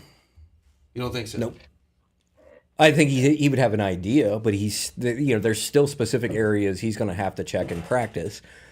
That's where I'm at, Jim. So It's a little so I can extreme. walk through an angler and just talk to every angler and just say, oh, here's the thing. They know, and they've always known. So Jim saying, our follower Jim saying, so I can just walk through a parking lot and just talk to every angler and just say, oh, you such and such a bait. They have to know to shut that conversation down. Like, to the point, me and my buddy Kevin talked to Wesley Gore 2 years ago on our home water when they were fishing the Open, and literally his first words were, "Hey, how you doing, guys? Don't give me any information. Like, it's off limits. Don't give me any." That was how he led the conversation. So we knew, and we talked to him for 45 minutes on the water, while he was practicing. It was, he's a cool dude. But they know that this has been a rule forever. I mean, for a long time. These guys know this. Mm-hmm. So, granted, I think you can, sometimes, heat of the moment, you're just talking with your buddies or whatever, and, stuff comes out. That can happen, but you need to forget where you're at. But you have to, like Scott said, on Bass Live yesterday, he said, He's like, it's pretty much exactly what he said. He's like, I just, got caught up in, talking to my buddies, and, I asked a question. It was, it was against the rules, and I have to take the consequences for that. I'd like to bring up another point, and this is just the way that I'm kind of looking at it in my non-professional opinion. But it's like, man, the locals are going to get excited when the pros show up. You see a pro, you want to go talk to the pro, you're going to go say things to the pro. Now, granted, if the pro doesn't catch it enough time and you're just some excited local guy on your boat and you're just like, I fished back there's no fish, or it's too dirty or whatever back there, before you even have a chance to tell them, yeah, don't give me any information. Like, you're just supposed to DQ yourself now and go disqualify yourself. I feel like there needs to be like some type of level to this. I personally feel as though if these anglers go out and purposely try to track down information ahead of time, they should be DQ'd. 100%. Absolutely. I think you're going to see changes to that rule. Like I said, I think they may have overreacted a little bit because of all of the stuff that went on last year. I think a half an hour at the dock after everybody launched. I think more than a half an hour. I think more than a half an hour, but something like that. I mean, for an information rule like that, I would say 4 hours. Cut half a day. Let them go out for 4 hours. Like, you took your penalty. That's a pretty big penalty. Yeah. Maybe you throw some fines in there or whatever. Whatever the rules might say. But I agree with you. I think there needs to be different levels. But they also, they wanted them. This is what the anglers asked for. It's not only is it what the anglers asked for. It's what the viewers asked for. Like, the viewers have asked, like, why aren't they cracking down on these people? Why aren't they cracking down on these people? And now they're cracking down on these people, and the viewers are like, why are you disqualifying people? So I just find that kind of funny that, like, you can't ever make anyone happy, right? Right. Yeah, it's. I think it's a touchy situation. Like I said, the anglers wanted it, but then I think, like your point there needs to be, was there intent to do what he did or whatever, and then there's different levels of. Yeah, I agree. And I don't know if you listen to Bass Talk Live with Panger, but Panger did what's that? I said, I'll listen to him, but I'll watch it every once in a while. Yeah. So he this week he did he kind of did a breakdown on the rules, because he was curious, like, why, because we had that guy that got fined in the Open on Rayburn for 2 weeks ago. For violating the no information rule, and he got fined but not disqualified. So Panger did a pretty good breakdown on the rules, and in the elite rules, it specifically states first offense for the no information rule, violating any of these no information rules, first offense disqualification. It's like the only rule in the book that is defined within the rule what the penalty is. So why did he not get disqualified? Because that is not defined in the Opens rules. Oh, makes sense. In the Opens rules, there's no defined punishment, so it goes to whatever tournament director discretion. So Martin has a good comment, and I sent you the picture of the screenshot of how these guys were fishing. If you didn't see it, I've seen that. Yeah. So Martin says comparing it to four guys fishing next to each other is apples to oranges, and I do agree with that. But here's where my issue with that is. My issue with that is if these four guys are collaborating with each other, which they were, they're sharing the spot, they're sharing they all know what they're doing. They're throwing a jerkbait, right? They're fishing the same fish. They're all fishing differently, but they're fishing the same fish. But the same spot. The same fish. If I'm an Elite Series angler, I would maybe feel slighted that how come I'm not in that group of guys that gets to share 30 pounds, all of which are in the top 10, or at least they were after day one. I don't know where 1, 2, 3, 10 yesterday, and 1, 2, and Will Davis is still in the top 10. Where's Polnick right now after the freaking first bet? He's in first. Yeah, right now. He had 34 pounds that day. He is not in the old cluster bang, is he? He is. He was? Yeah.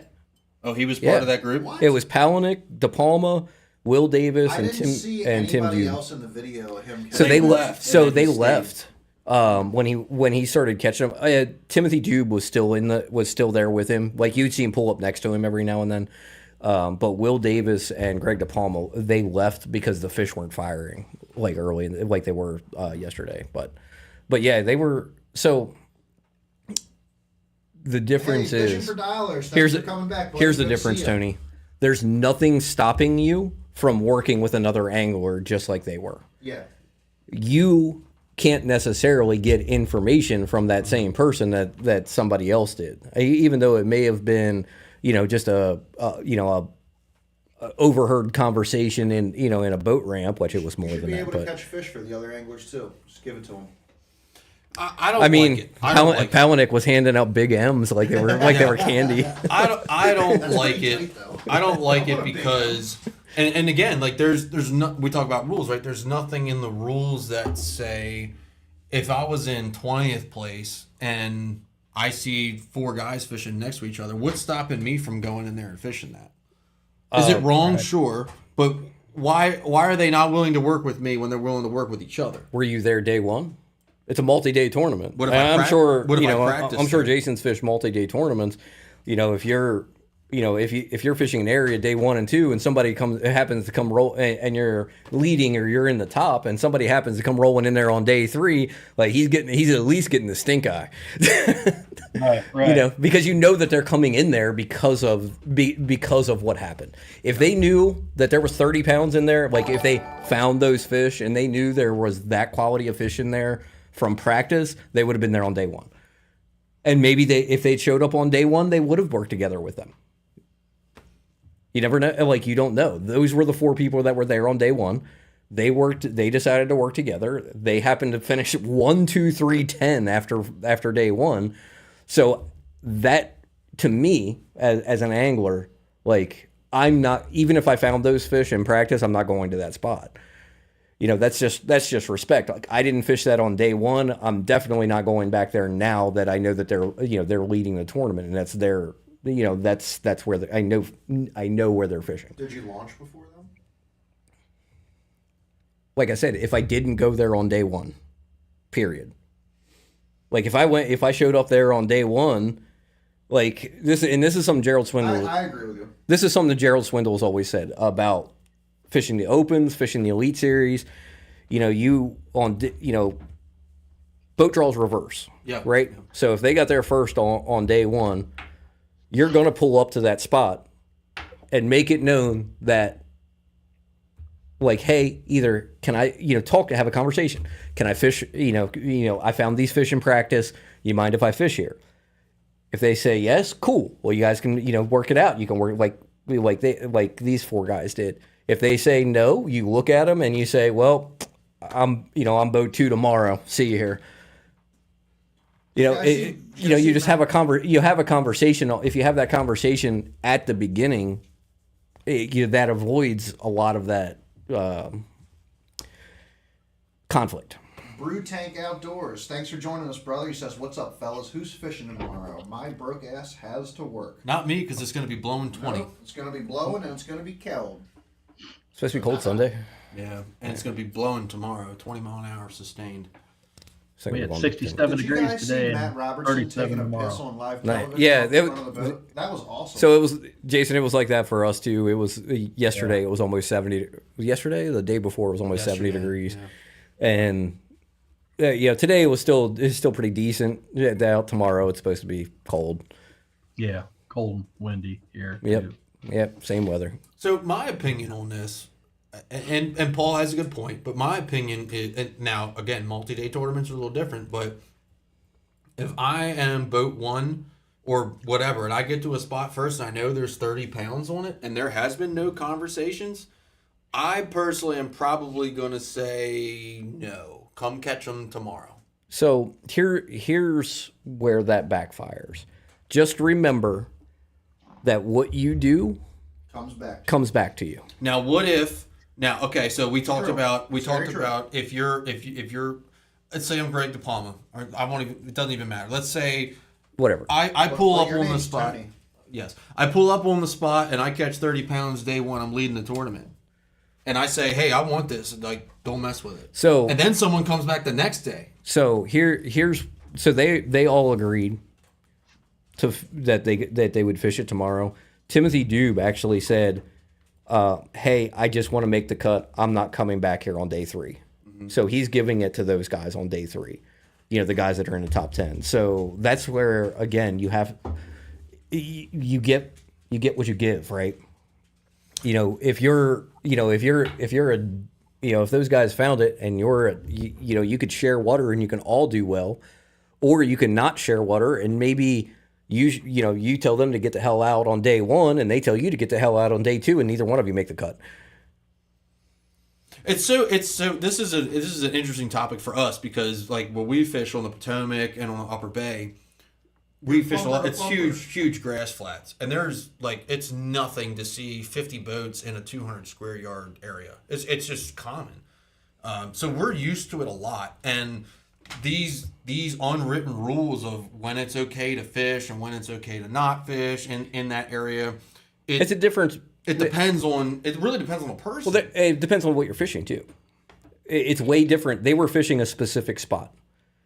Like they were fishing a high spot in a canal. So that's a lot different than a big ass grass flat that literally has fish everywhere on it. Those fish were very, very specific. It's not like you can surround it with 25 boats and everybody casts and everybody's going to catch fish like we do out on the flats.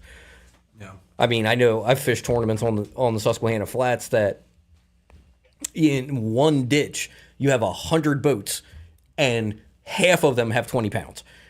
So it's a little different fishing something like that than fishing this one specific area.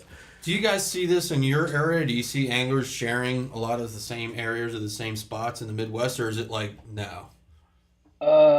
Not really. I mean, we don't see it, especially on this lake that I fish a lot. I mean, usually if somebody pulls up and sees a guy in an area, but he leaves and goes to another area, and then when that other guy leaves, he might come back and fish it. So we get a lot of that around here, especially with Mark Twain.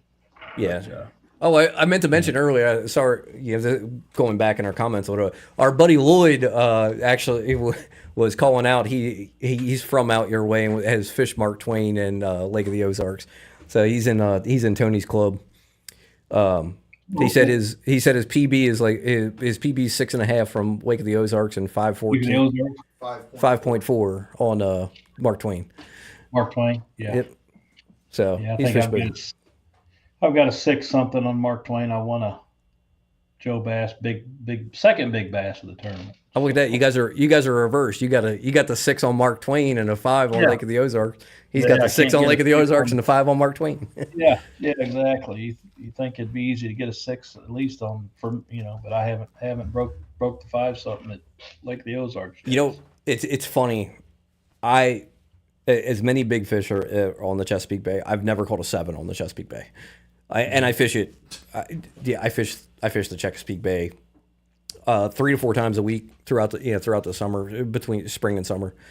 Like I said, I live a mile and a half on the boat ramp. I've never caught a 7. Never caught a 7 on my home water. And we get 7, multiple 7s, 8s, sometimes 9s. Every other year or so we'll get like a 9 weighed in. So we have big fish. Nah, I've never caught a 7. Yeah. It's just so we funny. had a guy last year. I think he caught 2 7s in the season during the tournament season. He caught 2 7s. Nice. Last year. It's just so interesting how in our area of the country, yeah, I know, right? And in our area of the country, like fishing close quarters is so normalized. But like when I have friends of mine that I fish with in college that come fish here, they're like, "You guys fish on top of each other here. Like that would never fly, like on a highland reservoir." And it's true. It's a grass thing. Right. I think you see that anywhere. Like, I mean, you see it in Florida, on those grass lakes. You see it here. Look at, what's that, Wheeler. Look at the Decatur Flats on Wheeler. Anywhere you have, like, those big grass beds, like, that is just, like, the norm for fishing. It's like you are fishing right on top of each other. And it sucks. Right. And I hate it. I can't stand it. But sometimes you just have to do it. Yeah. Sometimes that's your best. Why not, I guess, If 5-pounders are 5-pounders, doesn't matter if they come out of a crowd or by yourself, you know. Right. Exactly. Exactly. I've caught plenty of 5-pounders in the middle of, in the middle of 100 boats Right. in a single, and now we're talking about like a half to 3/4 mile long ditch, in the middle of a grass flat. But Right. I mean, it's nothing to have, 100 boats in that ditch, which is insane. I mean, it's bumper boats the whole way up Right. the ditch. Right. It's not fun Yeah, though. I hate it. Yeah, Mark Twain. It's kind of there's community holes, blah blah blah, whatever. It's like once June hits, everybody's on the main lake points, and everybody's just rotates. Yeah. Right. Want to go there? There'll be a boat there, and you just go there later, and it's sometimes obviously how it's a timing thing. You might not catch anything in the morning, go back 2 o'clock and pop 2 good ones. How big of a lake is Mark Twain? 18,000 acres. Oh, okay. That's pretty big. decent. Pretty big. It's a decent sized lake. Yeah. Pretty decent size. It's kind of. You ever heard of Truman Lake? Yeah. Isn't the Elite Series going there this year? What? Truman? No. No, I think the Opens are going to Truman. That's right. It's the Opens. Yeah, but it's like a little Truman Lake. I mean, it's smaller than Truman, but it's the same setup. You got the, bluff walls, and you got the pole timber. That's fun. All of it. That's fun. That's fun fishing. I really enjoy fishing those types of lakes. Yeah, because you get, I don't know, June. Post spawn, you can just get out there on that pole timber, and especially with live scope now, you can sit there and scan and see them, and just flip a Cinco or a worm down there and just watch it fall and just watch them come up and pop it. You can catch a lot of fish off that pole timber. Yeah, It's it's kind of fun. fun. It don't happen all the time, but it's fun when they do it. But Do you have any experience fishing tidal water? no, I don't. That's all we fish. Yeah, that's all we fish. For the most part. Yeah. We got a couple, this lake couple lakes around. fluctuates, but it don't fluctuate like like you guys are used to. We don't have a huge tide swing here. It's about a Foot. foot and a half, but it's every 6 to 8 hours. Yeah, the water's coming up, or water's coming up, or water's going down a foot, a foot and a half, or more, depending on the moon, depending on the wind. So you get to the boat ramp one day, and the water's in the parking lot, and you come back 2 days. You come back 2 days later, and it's a giant mud flat. You just got a little channel to go through. So it makes it. It definitely makes it difficult sometimes. Yeah, because the water fluctuates so much. Yeah. I've never fished a tidal water, so It could be frustrating. I mean, I think tidal water fishing, at least it seems like tidal water fishing translates better to non-tidal than the other way around. I think if you can fish tidal, it seems to be a little bit easier to go to non-tidal versus the other way. It depends on the case by case, of course. Yeah, that definitely tends to. I've seen that a lot, and my theory is a tidal water fisherman is way more relaxed on a lake fishery than a lake fisherman is on a tidal fishery, because 100%. like I know, a certain, depending on conditions, that like I'm going to catch all of my fish in a 2-hour period, because that's when the tide's going to be right. So if that 2-hour period is between 12 and 2 o'clock, I got 6 hours of fishing that I know I'm probably not going to catch anything, before that gets right. And I think guys that are mainly lake fishermen like just get spun out when that happens. Right. Yeah, I can see where that would happen. I know I'd probably want to spin out. It's like that sometimes, man. To be fair though, like I tell these guys all the time, like they're always biting somewhere. Yeah. Like you can always catch it. It doesn't matter what the tide's doing. You can always catch them somewhere. You just have to find the right place that they're going to eat on certain tides. Right. Might not be your juice hole, but it's even. Would Dustin say? Because Dustin catches way more fish than I do. Dustin said, "I enjoy knowing if I catch them, it will be shallow." Yeah, That's actually a good comment because we ain't got to fish deep here. Oh yeah, I mean deep in Deep tidal here's- water is like Deep here, 5.5 or more. 4 foot. If they're in 4 foot of water, man, they moved out deep. Yeah, and the other thing about tidal water too is like you have to be comfortable running your boat in 2 feet or less. And that Oh, blows wow. people's minds too. Like, Right. It's like Florida. Like when you're You running think a- about if you've seen any of the stuff from Okeechobee, running the boat lanes at Okeechobee and stuff like that. Mm-hmm. That's like our normal stuff here. Oh, wow. Yeah, Yeah, we're running like, little canals and stuff. like when you run a flat, it's 60, 70, 80 miles an hour, and you can look over the boat and see the bottom. It's a little nerve wracking. It's like, Oh, I I don't know. bet. It's all sand. It's all sand. It's Except fine. for that one Except for that one stump. log that that took Yeah. my skeg off. Yeah, we got to worry about logs over here at my lake, pole timber and everything else, running channels and stuff. So So if you ever the funniest part about tidal water fishermen, if you go to a parking lot, and I've seen it's funny because my friend had a friend from New York that came down here to fish, and like he's walking through the parking lot, and none of the boats like have a full skeg on them. And he's like, what are you guys doing down here? Nobody know how to drive a boat? And like, Frank just looks at him like, yeah, that's normal. Like we all got chunks missing out of our skeg. Because it's so. I mean, we have to run such shallow water. We freaking run 3 feet of water all the time. What do you think's gonna happen? Right. I mean, 3 feet. I'm comfortable in 3 feet. I'm not going to hit anything. Yeah. It's 3 feet's like great. It's the foot. It's the foot and a half flats that we have to run. That occasionally, with the tide, get a wall. You'll get a log stuck out there in your trail, and Right. you're not running through sand. You're scraping the sand a little bit, and all of a sudden it just goes dong. And you go, oh, that one's going to be expensive. Right. yep. Well, I'll tell you Lucky what. I haven't hit anything here on Mark Twain I've never hurt my boat here yet, but Well, it's like I don't. you got a lot of standing timber there, right? Yeah. Yeah, I know that was. They've been keeping.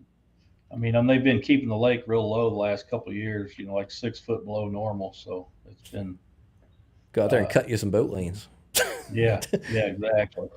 Yeah, I know standing. I'm way more scared of standing timber like that than I am a running tidal water.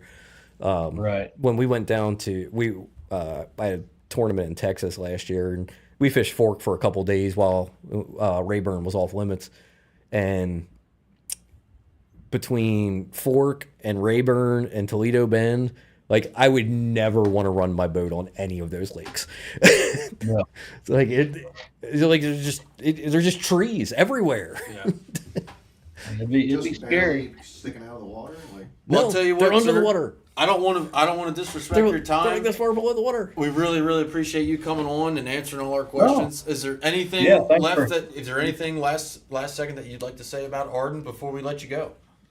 If anybody's out there looking for a new reel company to try or try some of their rods, great customer service, great people. Give them a try, and I don't think you're going to be disappointed. So if you're in the market for a new rod or reel company, check out Ardent Reels. Awesome. I think you'll be pretty happy. Awesome. Well, hey, thanks again for joining us, sir. Again, we got Mr. Jason here with us from Ardent Reels. Check him out on ardentoutdoors.com. Give him a try. See if you like him. But we really appreciate your time, sir. We can't thank you enough for coming on and Absolutely. joining us. And let's stay in touch and send us some pictures of some big fish you catch this coming Yeah, year. for sure. Stay in touch and got your number. And if you need anything else, just holler. I'll be glad to come on again and chit chat some more. So thanks for having me. I really appreciate it. Oh, thanks for coming on. All right, Really guys. enjoyed it. It's nice talking to you. Have a good night. Thank thanks, you, sir. Jason. All right. Yeah, Appreciate you too. it, man. Take care. All right. Stay in touch. Will do. You too, man. All right. Bye-bye. That was awesome. That was a lot He's of cool. fun. He's a That cool was dude. I'm gonna go take a pee break, and then we're You going pee to. more than any I have a person small bladder, dude. I've Damn. ever seen. Small bladder. I get bladder shaming. Is that a thing now? I guess it is. Did you get your nicotine? I did. Thank you. Appreciate that. Oh. Absolutely integral for success. My stomach is killing me. Oh man, I decided to risk it, and I went out, grabbed some Royal Farms chicken for lunch today. Ooh. The poopies. Oh God, it was not. poopies It, are it, unreal, it was the it was poopies. no good. I felt like I had to get in the shower again. It was it was bad. It was bad. It was a mistake. Oh, good. I don't even know why my stomach hurts right now, but it freaking hurts. I farted in here earlier. I don't know if you heard it or not. I felt like a new man. Is that what that was? Yeah. Oh man. He said pee break. I take a piss. That Palahniuk stuff today was pretty insane. That was wild. That was wild. That Like was friggin' 2 9-pounders in a row. like, was it 2 9s or was it a 7 and a 9? 2 9s and then a 7 were the three fish in a row. And they it was call just like almost like back to back It was like I think they said it was like 27 minutes in between. between the three of them, from the first one to the 7.5. That's Was he crazy. scoping those fish? Kind of. No, you're good. You're good. You're good. Not. No, you're good. Sure. He wasn't like scoping them, like casting to individual fish. But he was watching them. Yeah, he's throwing that mega bass. Big M 4. 4.0. So he's running 13 feet, 13 to 15 feet. I think he's running it on the bottom. I don't know. I was looking at them like today. I 10 can't remember how 10 much. to- That is a giant bait. That is a 2-ounce Big-ass crankbait. It's a giant crankbait. It is a 2-ounce crankbait. That's pretty much as deep as it gets over there, like Okeechobee, right? Yeah, in those canals. Let me see if I can see how much deep. I looked at where he was, and I was like, "Oh, it looks like Anna a little bit." The freaking rock wall off to the side, deep cranking. Except there's no 9-pounders in Anna on the hot side. There's There are. 5-pounders. There's 9-pounders on the hot side. 9-pounders. 9-pound largemouth. They're there. Maybe. One of the women that fishes the Upper Bay, last year or the year before, caught her PB out of the hot side. It was 8.5. That's insane. It's a hammer. Yeah. That's what you call a hammer. Midwinter. Yep. It was in February. Mega Bass does not say how deep it runs. Apparently. It's kind of weird. Why Yeah, wouldn't you 11 to 12 feet is what it Okay. runs. So you can change that with line size and whatnot. say- That crankbait bite was pretty good on Anna, Clark's Hill in actually. 2 weeks. Are you fishing Clark's Hill? You fishing a tournament there? Jim says the Or you big just fish hit are it? deep right now. I will say the crankbait bite on Anna was pretty good for me. I had a good time. I catching threw cranking. a crankbait for 20 minutes and caught like 7, and then stopped throwing a crankbait. Were you all catching little bitty ones, or were you catching? No, I like- had a 3.5 in that like 15-20 minute period. That's all mine were We just caught were a decent. like- bunch of like 2s, 2.5s, maybe a 3. We didn't never get anything bigger. I thought there was a lot more big fish this trip on the hot side than there was when I went in 2022. There was- yeah. Was it 2023? I feel like there was only one fish of the 4 pounds caught in January when we were there. I'm trying to think. Did I catch one over 4 in January? Can't remember if I caught one over 4 in January. I don't think so. I caught 3. I think I caught Tom 3 and a caught a half. 4 when we were there in January. Tom caught a 4. I think Kevin caught one over 4. Maybe. But I definitely feel as though more 4s and 5s were caught on the last trip than they were in January. How many? Well, there were no 5s caught. Nobody caught a that's 5. where you lost it next to the. I lost a giant. I lost one that might have been 6. I mean, it was freaking huge, dude. I caught one hammer on. I caught one hammer on the hot side, hanging a mini. It's the only fish I caught hanging a mini all weekend, but it was the right one. The I did hear big one I him lost say was that on the crankbait Wacky he's Rig. throwing is a Was it? mega bass prototype. In- Shallow? This much water. That's crazy. Like there was some guys catching some bigger fish up shallow. I just couldn't do it. Like That was the only big bite that I got shallow. I couldn't catch numbers shallow. It was weird. I just didn't feel like Dollar it. says he's fishing the BBT and then he's headed to Santee after. Nice. Good Nice. luck. I didn't want to fish shallow. Yeah. So, like, I did it for a bit. I was bouncing back and forth because, like, what I was doing wasn't necessarily the best for somebody in the back of the boat. Now, granted, I had Ron on the front of the boat. We were both fishing, scope fish when we were on the front. But like, I kind of felt like, hey, I'm going to try to give him an opportunity, to catch some fish. So like, even when I was scoping, like I'd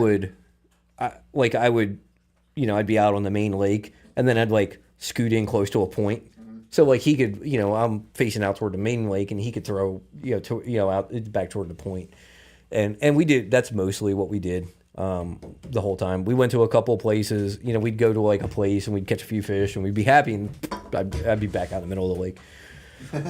Just trying to figure.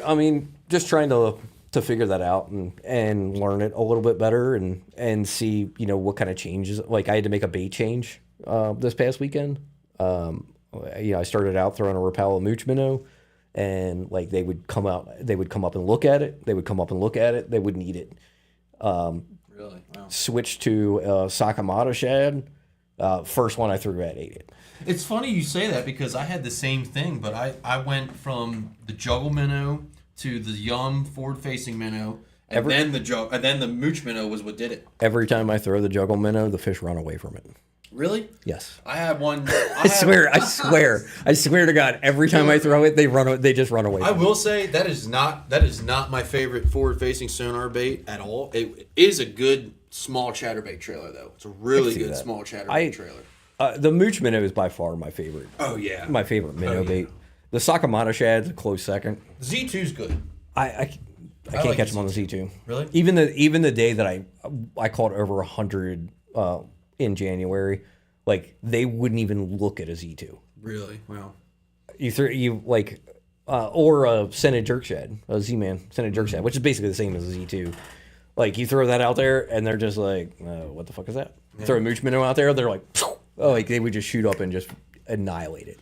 The thing that I really wanted to do that I actually did, which I thought was really, really, really cool.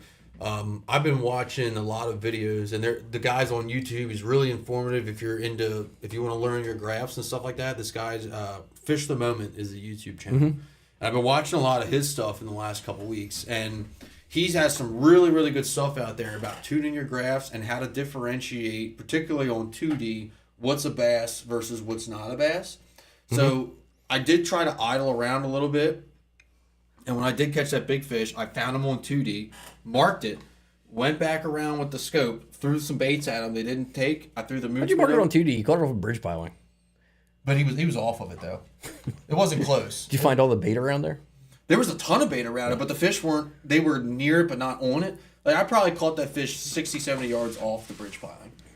So around that bridge, like if you go through the bridge, and then for the next 150 yards on Friday, late Friday afternoon, that was nothing but bait in that creek channel. Like nothing, but it was a wall of bait. Really? Yeah. I didn't find, other than directly on the bridge, I didn't find a whole lot of like those clouds of bait that I was really looking for. Even those fish that I found that I ended up catching I caught a 3.5 and one that was I found a ton. It was close to 5. I found a ton of bait. There just weren't that many fish around them. That was interesting too. Is the big fish that I did, and the two that I caught, the decent ones that I caught on the mini, they weren't close to the bait. They were just kind of hanging out in an area, like in 40, 50 feet, sitting in like 20 feet. 15, 20 feet, yeah. Yeah, it's funny. It's funny how they're. It blows my mind how they don't relate to anything that I know from my past. That you're supposed to think, and that's so. The thing Here, with I'll tell you.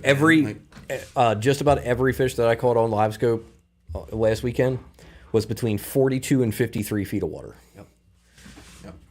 Like how insane is that? And in my experience, when the two that I caught on hanging a mini like that, you didn't see bait while you were throwing at those fish. There was bait in the immediate area, but they weren't. I mean, I caught some over. I caught some over top of some bait.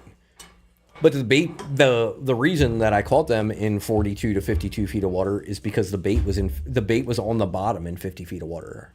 Mm-hmm. Like that's where the bait was. Really? Like if you weren't in 45 to 50 feet, you weren't seeing bait.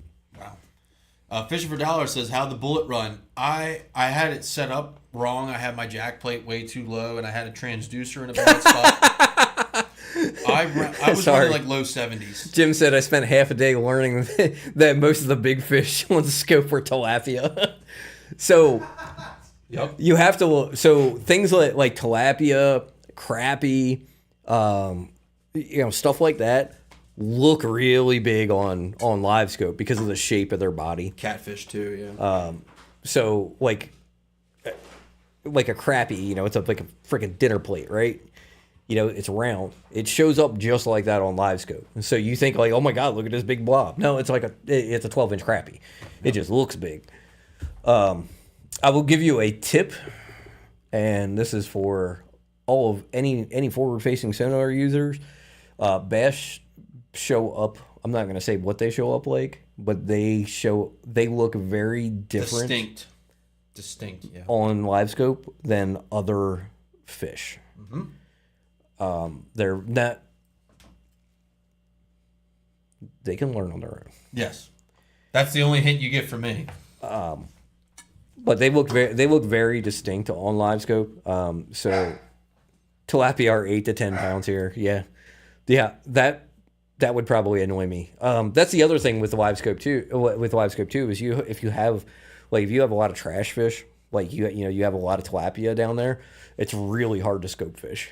Yeah. Because you spend so much time looking at fish that aren't bass. One thing I've found when it comes to live scope too is if you're not sure what the shape of them is, you can tell a lot by how they move. If there's not a lot of bait around and these fish are just moving, they're usually not bass. They're usually trash fish, big shad, or something like that. But if speed of movement's definitely a big thing. If they're moving real fast, they're probably not bass. If they're sitting still, they're probably not bass. If they're suspended, I'm talking about suspended fish. I'm not talking about like fish on the bottom. If they're suspended, probably and not moving, probably not bass. If they're round, like if it looks like a dollar, like a silver dollar on the screen, probably not a bass. That's probably a crappie or brim or something like that. So. Yes, he did adjust, and it runs much better. He just needs to learn how to drive through the chine walk. I got to learn how to drive it, and on Monday, I fixed my transducer mount. I adjusted the jack plate to where it's actually correct for the setting and the weight of the boat. So I haven't run it yet. It's, of course, you got it. Now that we're in the weekend, it's blowing 20 miles an hour. So I'm hoping maybe Monday, depending on how the weather works out, because I want to stretch it out and get it to the point where I can drive it comfortably 75, 80 miles an hour. I know it's got more in it than that, but I'm not trying to just run 85, 90 miles an hour right off the bat. But I think the jack plate setup's going to help. And a huge shout out to Morgan Oliver, if he's still on with Propeller Dynamics. Him and I have been talking throughout the week, and he's been very, very helpful in getting that set up. And then another friend of the show, I don't know if he's on, local guy, Morgan Crawford.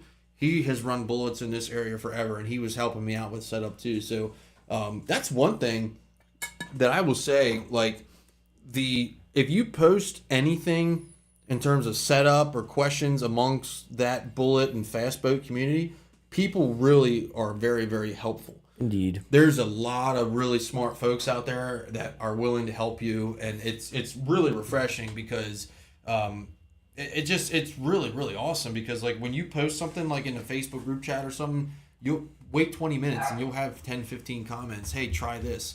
What's your setup? Like, this is what I run on my boat, and this is where I'm at. So it's really, really helpful to see that. Just noticed I got some raccoon eyes at Anna. I will say that XB is thirsty. Jim, thirsty. I just want to say, Jim, you're on the right track. Yep. The XB is a monster. It is an absolute monster, but it will drink your fuel dry. How much fuel did you burn down there? Oh man, almost a full tank in 3 days of fishing. And how many gallons is that? 36 gallons. So I would say I definitely burned over 30 gallons of fuel in 3 days, and it's not a huge lake either. But I ran it. I mean, I was running it and playing with it a lot. I burned 10 gallons. Yeah, I burned a quarter tank of gas. I probably burned 10 gallons idling from the ramp to the no wake zone at Joppa Town. But that XB is thirsty. Oh my God, is it thirsty? Yeah, I burned like a quarter tank of gas all week in 3 days. It's crazy. But, I mean, it's, in my opinion, if it's a reliable motor and it continues to be reliable and it lasts me a handful of years, it's worth it. Especially as I learn to drive the boat. I mean, the thing with this boat is I'm going to have it for quite a while. So if I can get a number of good years out of that XB and it's trouble-free, it's worth it. And then it's time to put a 4-stroke on and just, time for that News Pro Yamaha. Yeah, that might happen. That might happen. I mean, I feel like you can get a used show decently priced.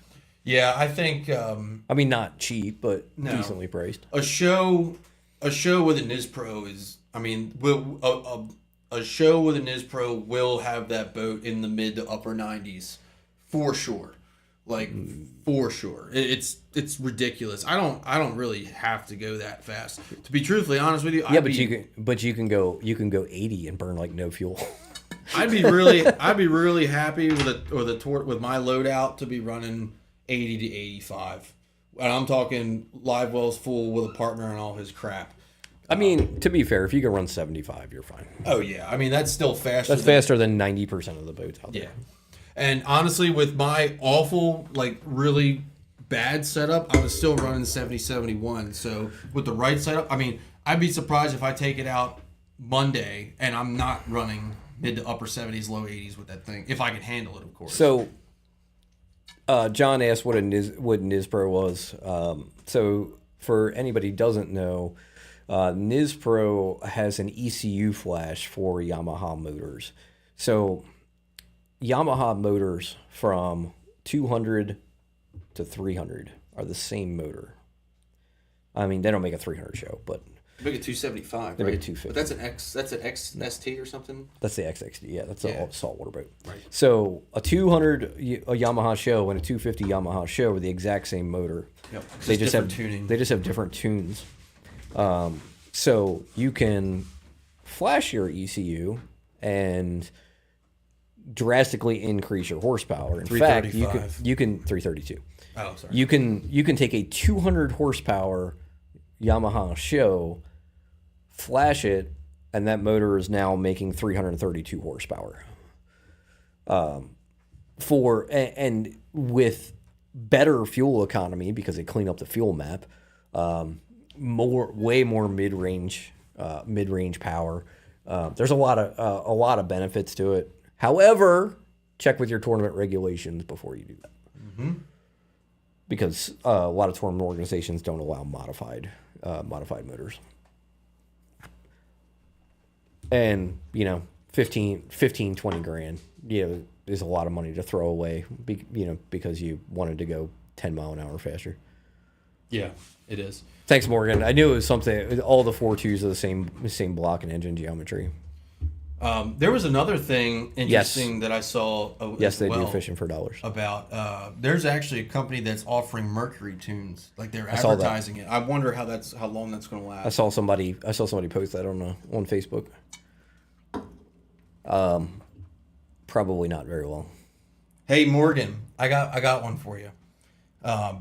There is a speedboat that's sitting at Lake Anna that Kevin owns, and he is not sure if he wants it. It's a 15-foot something. It's not a Hydrosport, is it? Nah, I don't remember what it is, but it's like a 15 or 16-foot boat with a 200 on it. And 2.4 Bridgeport. Apparently, it's going 120. So if you're interested in it, you might want to hit up Kevin, because I don't know that he necessarily has plans to I think he's scared of it, with good reason. Yeah. So might be a little interesting toy for you. I mentioned it to John as well. John said he shooting the details, he might be interested in it. But it's got a classic 2.4 Bridgeport. It's got a sporty. It's actually got 2 jack plates on it. It's got like a 10-inch. It's got like a 10. Yes, please. It's got like a 10-inch manual with a 6-inch hydraulic strapped to the back of that.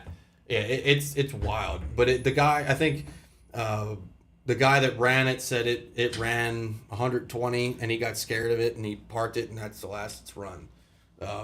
Yeah, that's definitely a no shit moment when the boat comes out of the water at 120, and I think probably had to wipe the seats down pretty good after that. I don't know how the person who drives that boat or made that boat actually got into the seat with the size of the balls it would take to get into a 15-foot boat with a 200 horsepower motor on it. Though the crazy part is Kevin told the story that the dude was idling.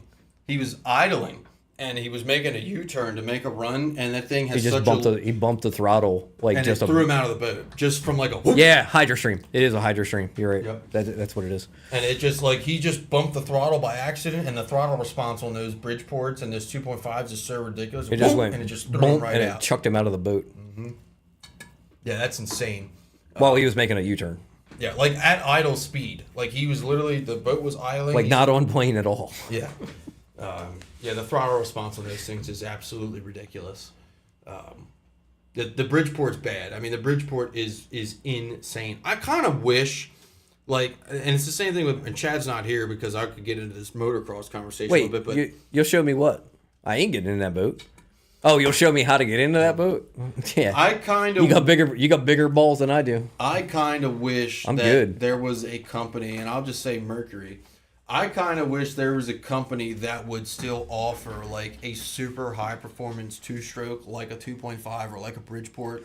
Why? For that select, because it's just classic, and they're fast as shit. They're fast as shit. They're wickedly fast. They sound like F1 cars, though. Like, they're freaking nasty. Yeah, it's insane. But why would the manufacturer do that? Like, there's no money in that. I'm talking you're making like 50 of them a year, at most. I mean, they can just make a freaking, I feel like they would make as much money off of those as they make off of selling one 500R. Maybe.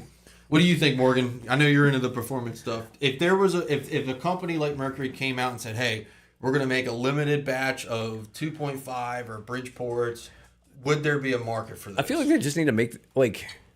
I feel like a limited. I feel like the batch, market. they put it out there, if somebody would buy it. I feel like the market might be out there for like new blocks. Oh, Because yeah, I feel like think they still the make new people. blocks. I feel like the people who want them probably already have them. probably already have them, and they don't want any of the shit that Mercury's going to put on it anyway. I'm curious. I think it would be cool. It's like buying a Fox Body Mustang and like, are you going to leave that? I mean, you're going to leave the stock 302 in it? It's kind of like a CR500. Yeah, it's kind of like a Honda CR500 two-stroke. Like, there's going to be guys that are like, yeah, I want that. I think it's a pretty niche market in the boat world. Yeah, I would agree. I But just think it I would could be be pretty wrong. neat. It would be cool.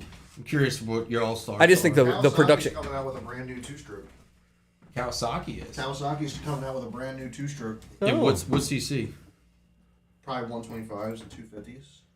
For racing or just for like guys? For racing, motocross bikes. Are they injected?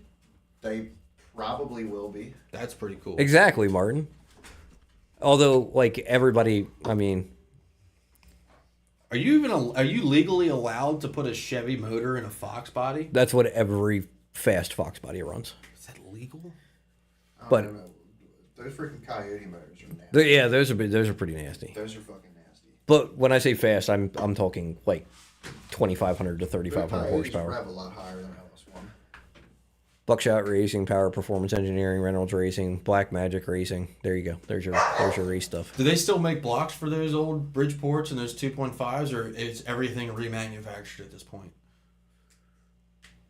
Like, and this is another thing, like, when, Andy's not in the comments right now, but, like, Andy had a good point when Evinrude or BRP or whatever went with that stupid crap with the fucking ghost motor or whatever it was. Like, if they would have just made a two-stroke outboard that was reliable, people still would have bought it. Maybe. But, like, they just made it a piece of shit. I will say that responding to Martin's comment, he said put an LS1 in the Mustang and make it a real car. You realize like LS1 swaps, that's like the new H22 swap. Like it's just what all the retards do. Well, it's also kind of like in the diesel world, like everybody puts a 12-valve Cummins in their blown up diesel truck. Like yeah, like everybody does an LS swap now. Like be original for fuck's sake. I have a 12-valve crate motor sitting in my garage right now just waiting for the perfect donor.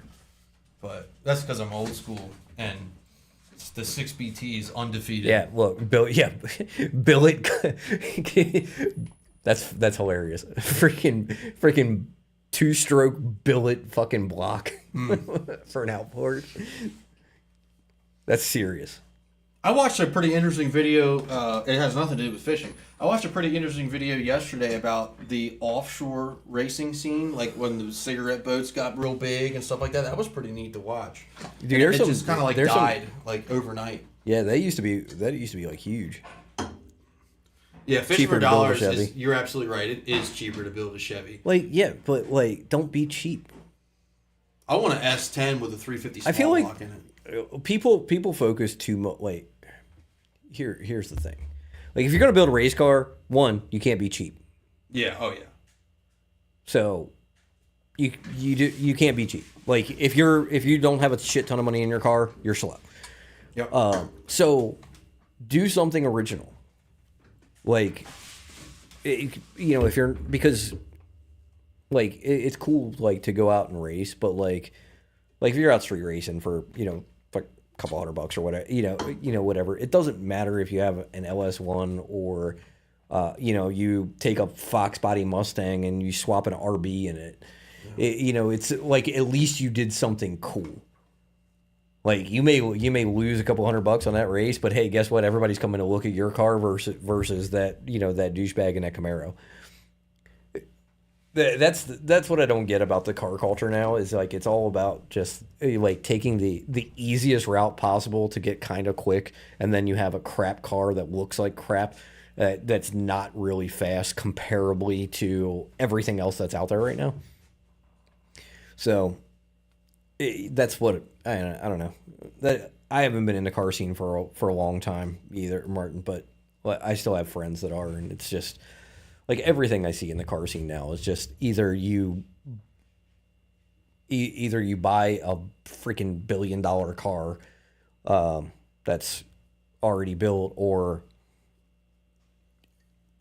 you do a standard YouTube build that's been done a million times. Not a lot of people really do anything, original. So, yeah, I mean, I'm talking 4th gen Camaro. So, nobody likes a 4th gen Camaro. Some people are still doing cool stuff though. There's people out there that have, granted they're spending a lot of money to do it, but they're doing cool stuff. Rob Dom's 4-rotor RX-7 is insane, and it sounds ridiculous. That's cool. Like, that's original. It's cool. When you have, everything else is just put the biggest motor possible into stuff. I did see the coolest, the only LS swap that I saw that was cool. I saw an LS swap Prius the other day. Really? Yeah. How's I saw a guy with an LS who swap thought Prius. that was a good idea? I don't know, but it's awesome. I mean, it is, but it's just so weird. Like, I don't know, man. Yeah, exactly. Fishing for dollars. Everybody has the same shit. And that used to be this. It's always been that way. Really, we just go through trends. When I was in, my day, when I was in the car scene, it was an H22 swap Civic. Everybody had an H22 swap Civic. That was the thing to have. Now, that turned into, K20s and K24s in that world. Now it's LS swaps into everything. That started kind of when the LS swap started kind of when I was getting out of the car culture. But, it's, I know, I personally know the person who did the first LS swap into a 240. That was super cool at the time. But now every 240, every 240 is LS swapped. I want an S10 with a fucking 350 small block with a radical cam. Just simple. Yeah. It fits and it sounds cool, and I'm not gonna win any races with it, but it's just cool, fun to drive type of thing. I saw him on Martin. I saw him on TikTok the other day, and it definitely started. I'm pretty sure that it started. It was in the car and started. Or a Ford Ranger with a big V8 in it or something. Real cars have 3 pedals. Agreed. Agreed. 100%. Definitely agree with that. I mean, to be fair, unless it's like a freaking Pagani or something, Yeah. then you can have 2 pedals. Like, I'm okay with that. If you're driving a Lamborghini, you can have 2 pedals. I saw a guy that was running like local drag racing, like in Reading and stuff, This dude had a 1500 Chevy, like a 90s model with a 12 valve Cummins in it, and I mean built, like a built 12 valve, like a 2000 horsepower 12 valve, and it was ridiculous. It would stand up off the line, like, and the 12 valve is a 1,000-pound diesel motor with fuel and oil and everything. It was fucking crazy, dude. That thing was insane, absolutely insane. Do you see? I mean, but to be fair, like I'm thinking about like Morgan's comment. Real cars have 3 pedals, and like on one hand, I'm like, yeah, like like that's what I enjoy driving. But like if I just wanted to go fast, like You gotta have an automatic. Well, you can't really beat. If you're racing, you gotta have an automatic. Suzuki Samurai with a 305. You know what was one of the That's fastest awesome. street bikes ever? That's not a street bike. Well, I know, but I saw Suzuki and I thought about it. But That's a wheeling machine, is what that is. So one of the fastest street bikes ever is the Kawasaki Triple. It was a 3-cylinder 2-stroke, and it was wicked and mean, and you couldn't drive it. It did not have the frame or the aerodynamics to handle the speed it was capable of, but it was absolutely ridiculous. Like, that thing killed a lot of people, but it was just ridiculously fast. Yeah. Heck yeah. Yeah, Jim. I like that. You know what my favorite American made car is? What's that? The 2-liter turbo Mustang. You know why they stopped making it? Why? Because it made more power than the GT. Oh, really? Yeah. That's funny. It was a motor designed by Carroll Shelby. Nice. And it was a package that was offered in the mid 80s, and they stopped producing it because the last iteration of it made more horsepower than their flagship GT. Or it says, old Pro Stock guy, give me Liberty and an engine turning 9K. Those old Pro Stocks were fun to watch. Like, I remember watching NHRA with like Jake Coughlin running. Jake Coughlin was like the guy, man, in the Pro Stock series. But that was all NHRA stuff, so that was like crazy. Rotary engine on old Suzuki bikes. That could be fun. Yeah, that would be ridiculous. How about the Boss Hoss? You ever seen that with the fucking Corvette engine in a motorcycle frame? I have seen that. That thing is ridiculous. And it was that a Corvette? No, I don't think that was. I would think it was a Viper engine. Oh yeah. That's right. Yeah. That's right. It was. That's even worse. Yeah. Maybe I could be. I could be wrong. I know there was one bike that had a Viper engine in it. I think it was the But Boss it might Hoss. be the Boss Hoss might have been a V8. The ball sauce is Yeah, Yeah. it was insane. Like, I've only seen a handful of them, and it's just like, how do you ride that? There was one around here. Yeah. Yeah, maybe 10 years ago. Me and my dad used to go to the Timonian Motorcycle Show all the time. You'd see tons of Boss Hosses, and it was just like, how do you ride that? Like, how do you control? It's so heavy. It's all motor. I mean, once you're going on a bike, the heavy doesn't matter really. Like, as long as you're going in a straight line. You ever been past 100 miles an hour on a motorcycle? No. Yeah. The faster you go, the more stable they get. Yep, that's physics. Yeah, it's true. It's true, but it's like, that's insane. For Unless you get the old speed wobbles. Yeah. I get those in the Dodge. At like 30. No, it's more like it's not bad. It's like if I can keep it over 75. Over 70 smooth. Speaking of 60 driving, to 70 sucks. me and Chad were rolling the fuck out on the way home. We got caught up in a little bit of traffic, but like Did you take the express home? No.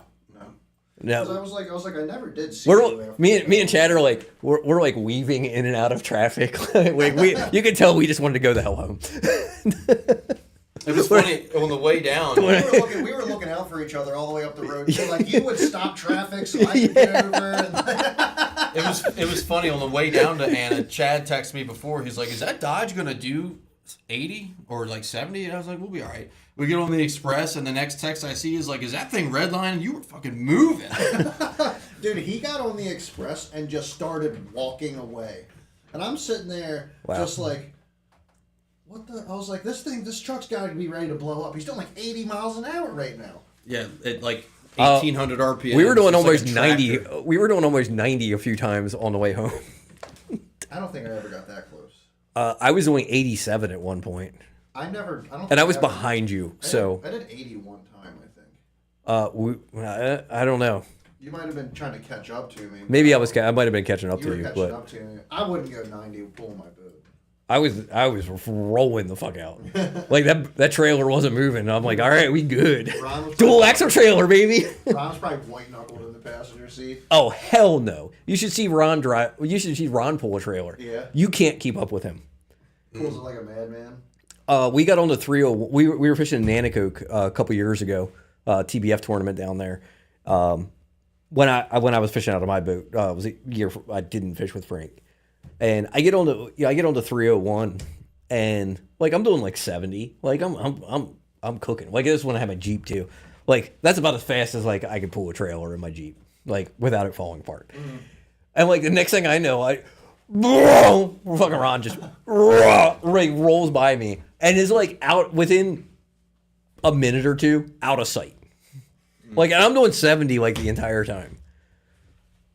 Frank said he was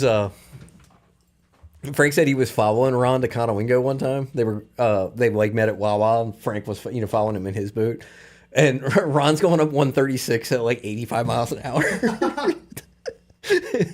And Frank's like, I'm not driving that fast.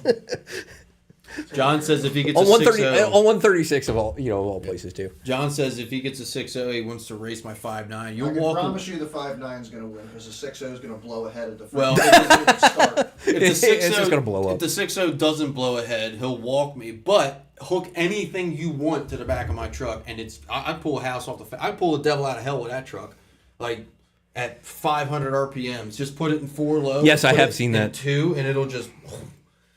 So my one uncle, he had a 24 valve, and he would put his boat. He had a like a 25-foot.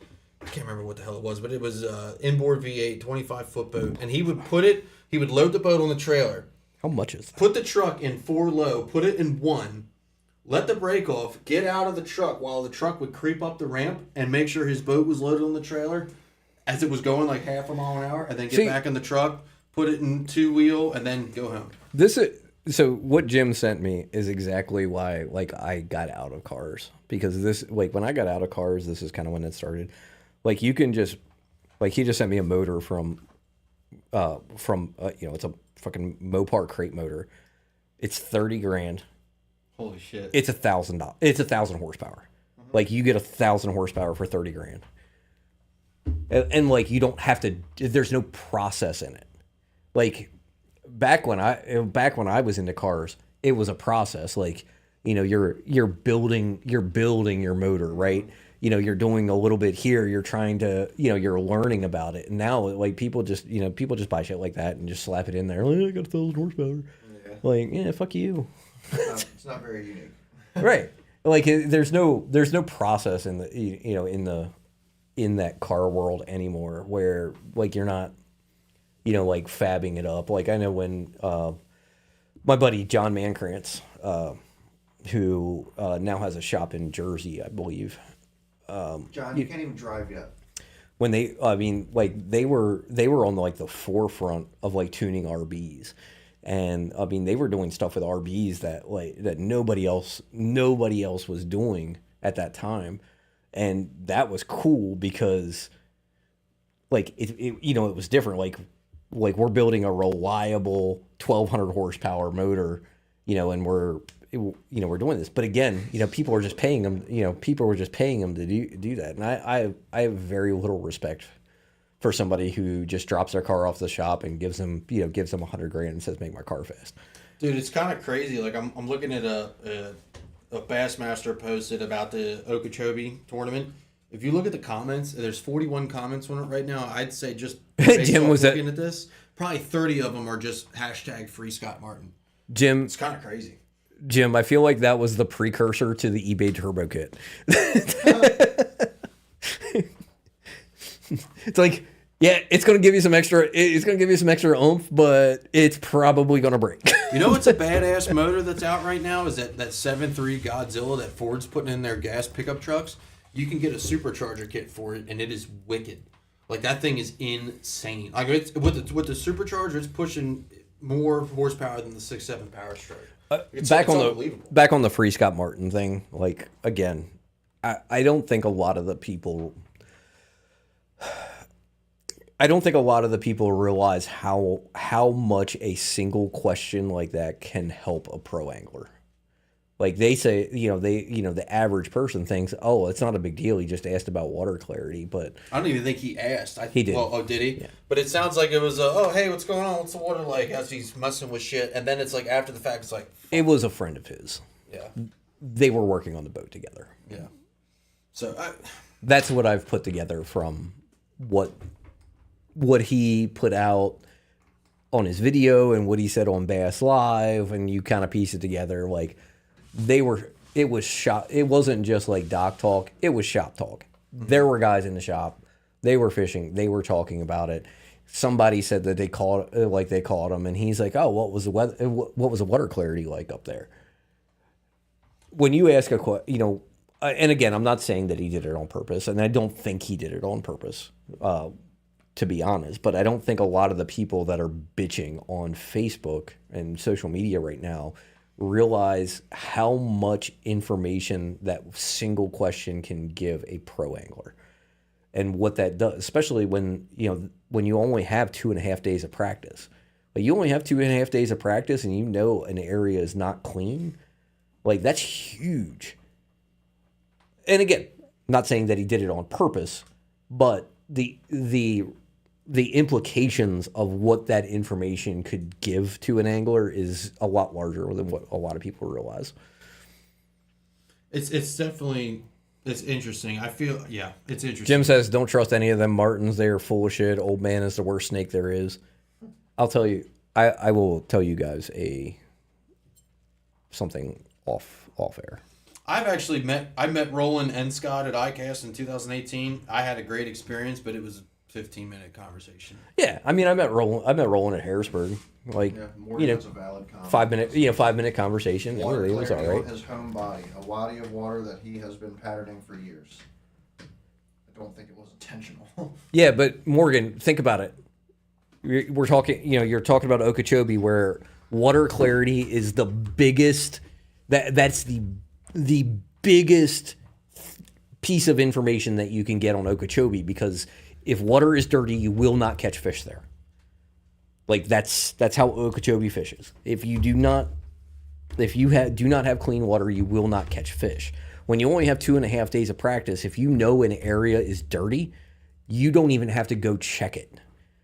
Think about how much time that saves him. Oh, what? But I don't think it was intentional. I'm confused. Oh, extreme. Yeah, exactly. Yep. Yeah, we're in agreement. It could be, and again, it could be very advantageous, especially on your home body of water, because you know what's going to happen. I think the smaller the bit of information is, the more beneficial it is to a local angler versus somebody who's maybe fished Okeechobee once or twice. I think the fact that it's his home body of water is part of the reason why there's so much buzz about it. I feel like it wouldn't have mattered as much if it was like. I get a lot of people wanted to see Scott Martin fish. Yeah. On his home body of water. Scott Martin's a very, very popular angler, and I understand that from the fans' point of view, but yeah, exactly. He knows exactly what's going to happen if it's dirty in that area. And I feel like he's going to immediately know as soon as somebody says it's dirty or it's clean. That's going to immediately, because I know how I think about on the bay. Like if Tony's out and he tells me something that's on the, that he saw on the bay, it immediately registers in my head. Oh, the fish should be doing this. It's a natural instinct. So yeah, I totally agree that, just a simple question like that could have, huge implications as far as the information that it gives to somebody like that. So I guess if I had to come up with an equivalent statement for our area, that would be somebody saying, hey, there's grass in Swan Creek in March. No, it would be like telling me there's no grass in Furnace Bay and I have a tournament, because now I don't have to look at Furnace Bay. Do you see what I mean? Oh, So yeah. if somebody says if somebody told him it's dirty, Scott's daughter is okie dokie. Yes. She can fucking fish too. That's the crazy part. It would be the equivalent of you telling me there's no there's no grass, there's no grass in Chickamauga. Mm-hmm. Well, okay, so that cuts out 3 hours, on that body water. That cuts out 3 hours of my practice time. If I only have 2 days to fish, or they have 2.5 days of practice. Okay, so I just gained a half a day of practice essentially because now I don't have to check that area. That's why that's one view that I have on it. The other view, like I said, I agree with Chad that, hey, if it's truly unintentional, there should be different levels of penalty. Consequence. Yeah, I agree with that. I think the DQ was too far. I think that there was a rule violation for sure. Mm-hmm. I think the DQ itself is a little too far when a guy self-reports. Now, if he wouldn't have self-reported, I'd DQ him, 100%. But he self-reports doing the right thing, and it's like, well, you get the same penalty here whether you would have been caught doing it. So it's like, give this food for thought, and I'm totally going with the rumor mill right here because there's no evidence or proof of this happening, but the rumor is he was told to self-report or he was going to be reported. I mean, maybe. We don't know that, right? Unfortunately, that's the thing. It's like, and we'll probably never know. My comment earlier, but also think about the implications for Scott and for Scott as a fisherman. That's season ruining at this point. Well, no, it's close. If they don't DQ him, how is it going to look when the guy that he asked that question to is on Facebook, hypothetically? Is on Facebook streaming. I'm the one that put him on those fish. It's gonna look horrible. I'm the one that told him that. I gave him that info. It looks bad on both Scott Martin and it looks bad on Bass. Yeah, it looks horrible. There's different ways to. I think what they need to do for these, I think if there's a disqualification that is like in a self-report situation, and it's just my opinion, I think what they should do is Bass should randomly select 10 anglers. And they don't even have to know if it's, let's say us three were selected, they shouldn't even say who those other anglers were. Martin, what are you wutting at? Bass should come out. Yeah, talk about. Bass should say, hey, they pick 10 anglers.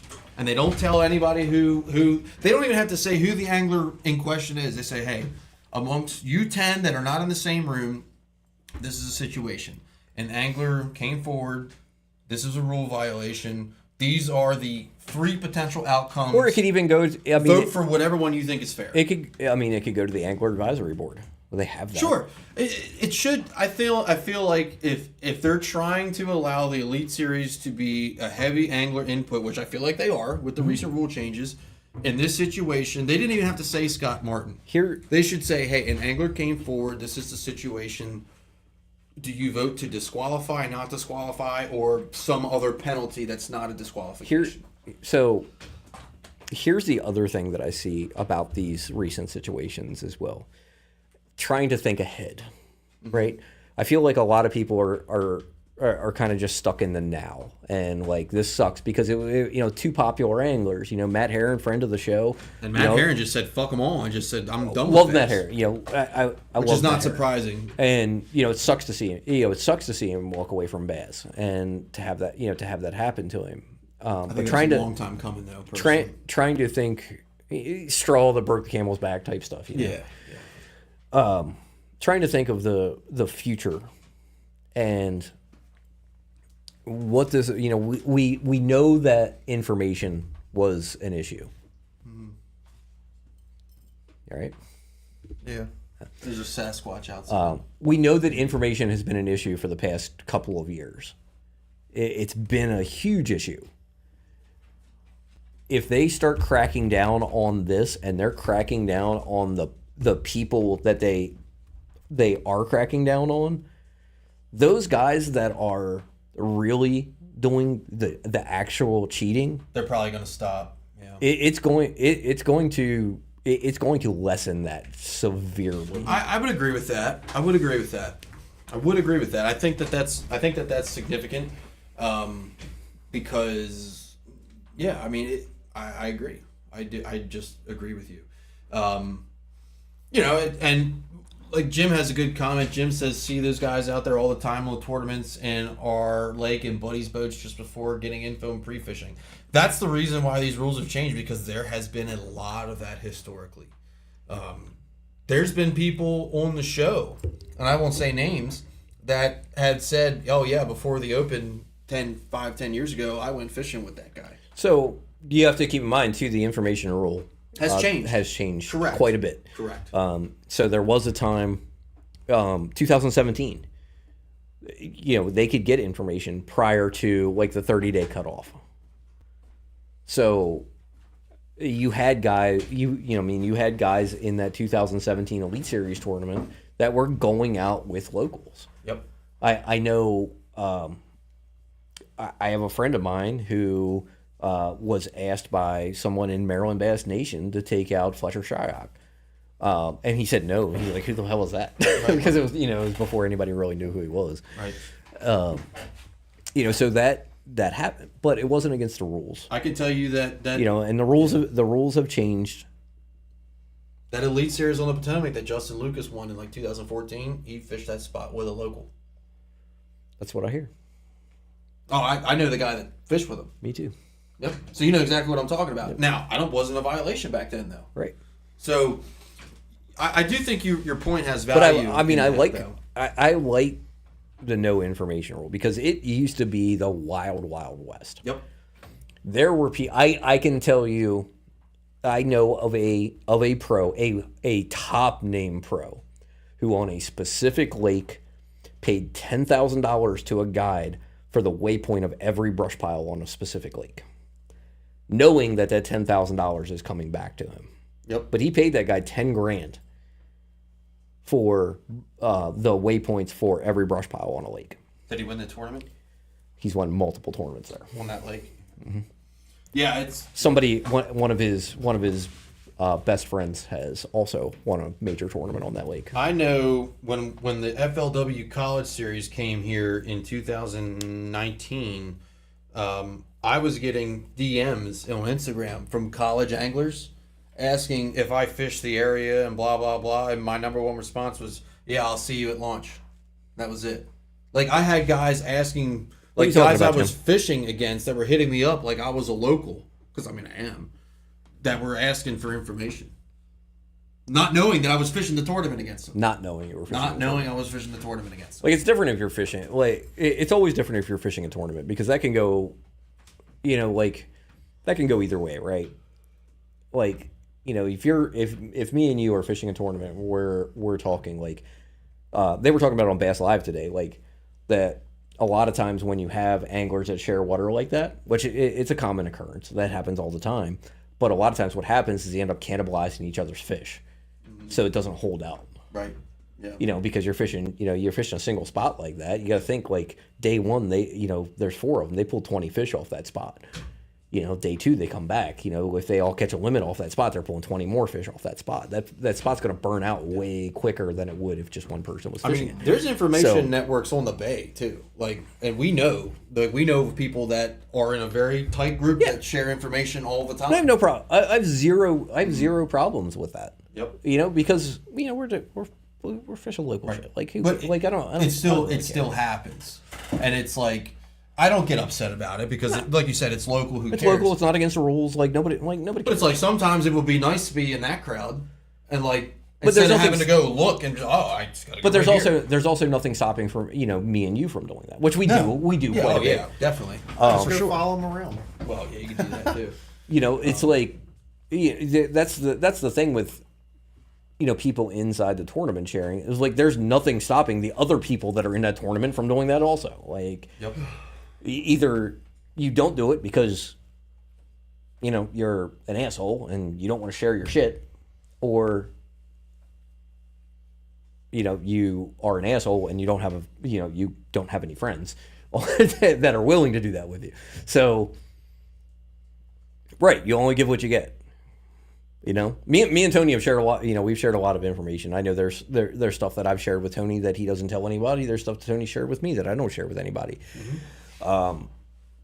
You know, that's something you also have to think of when you start sharing information like that. Like, is that person going to, you know, if I tell this to Tony, is he going to tell Martin?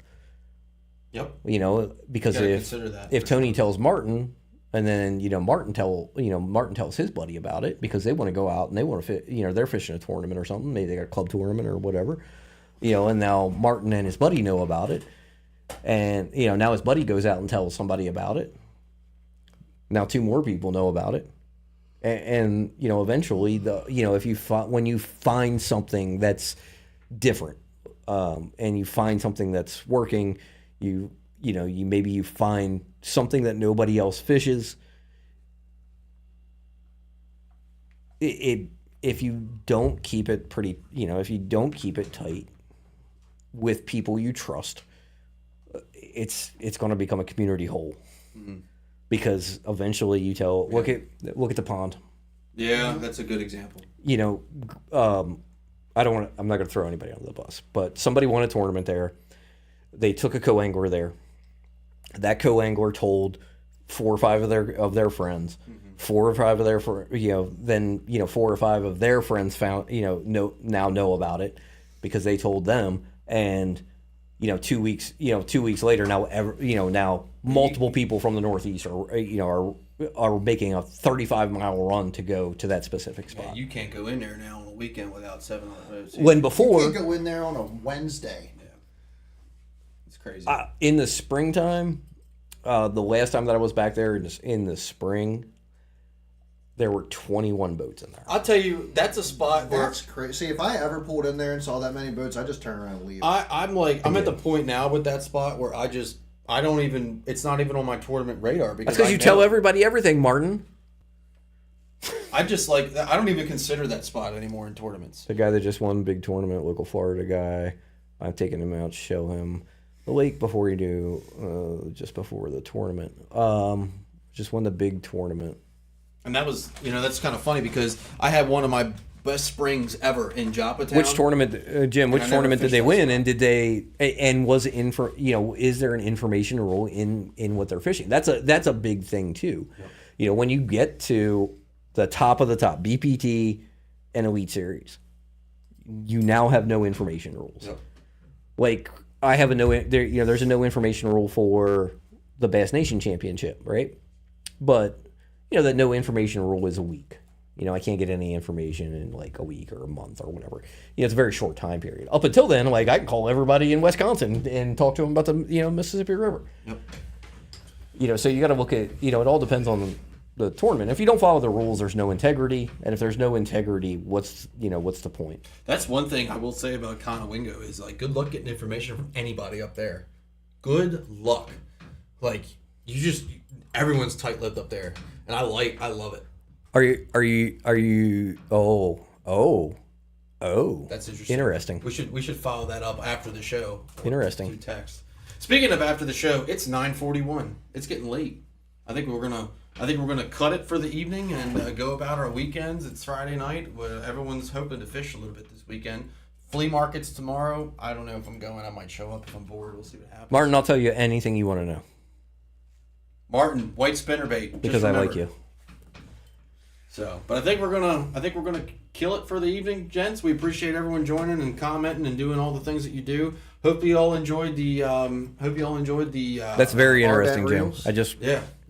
That's very interesting. I hope you guys enjoyed the Ardent Reels segment tonight, and give them a try. If you're looking, try one, see if you like them. But we're gonna go ahead and kill it tonight. We appreciate everyone I've known Martin joining. longer than you.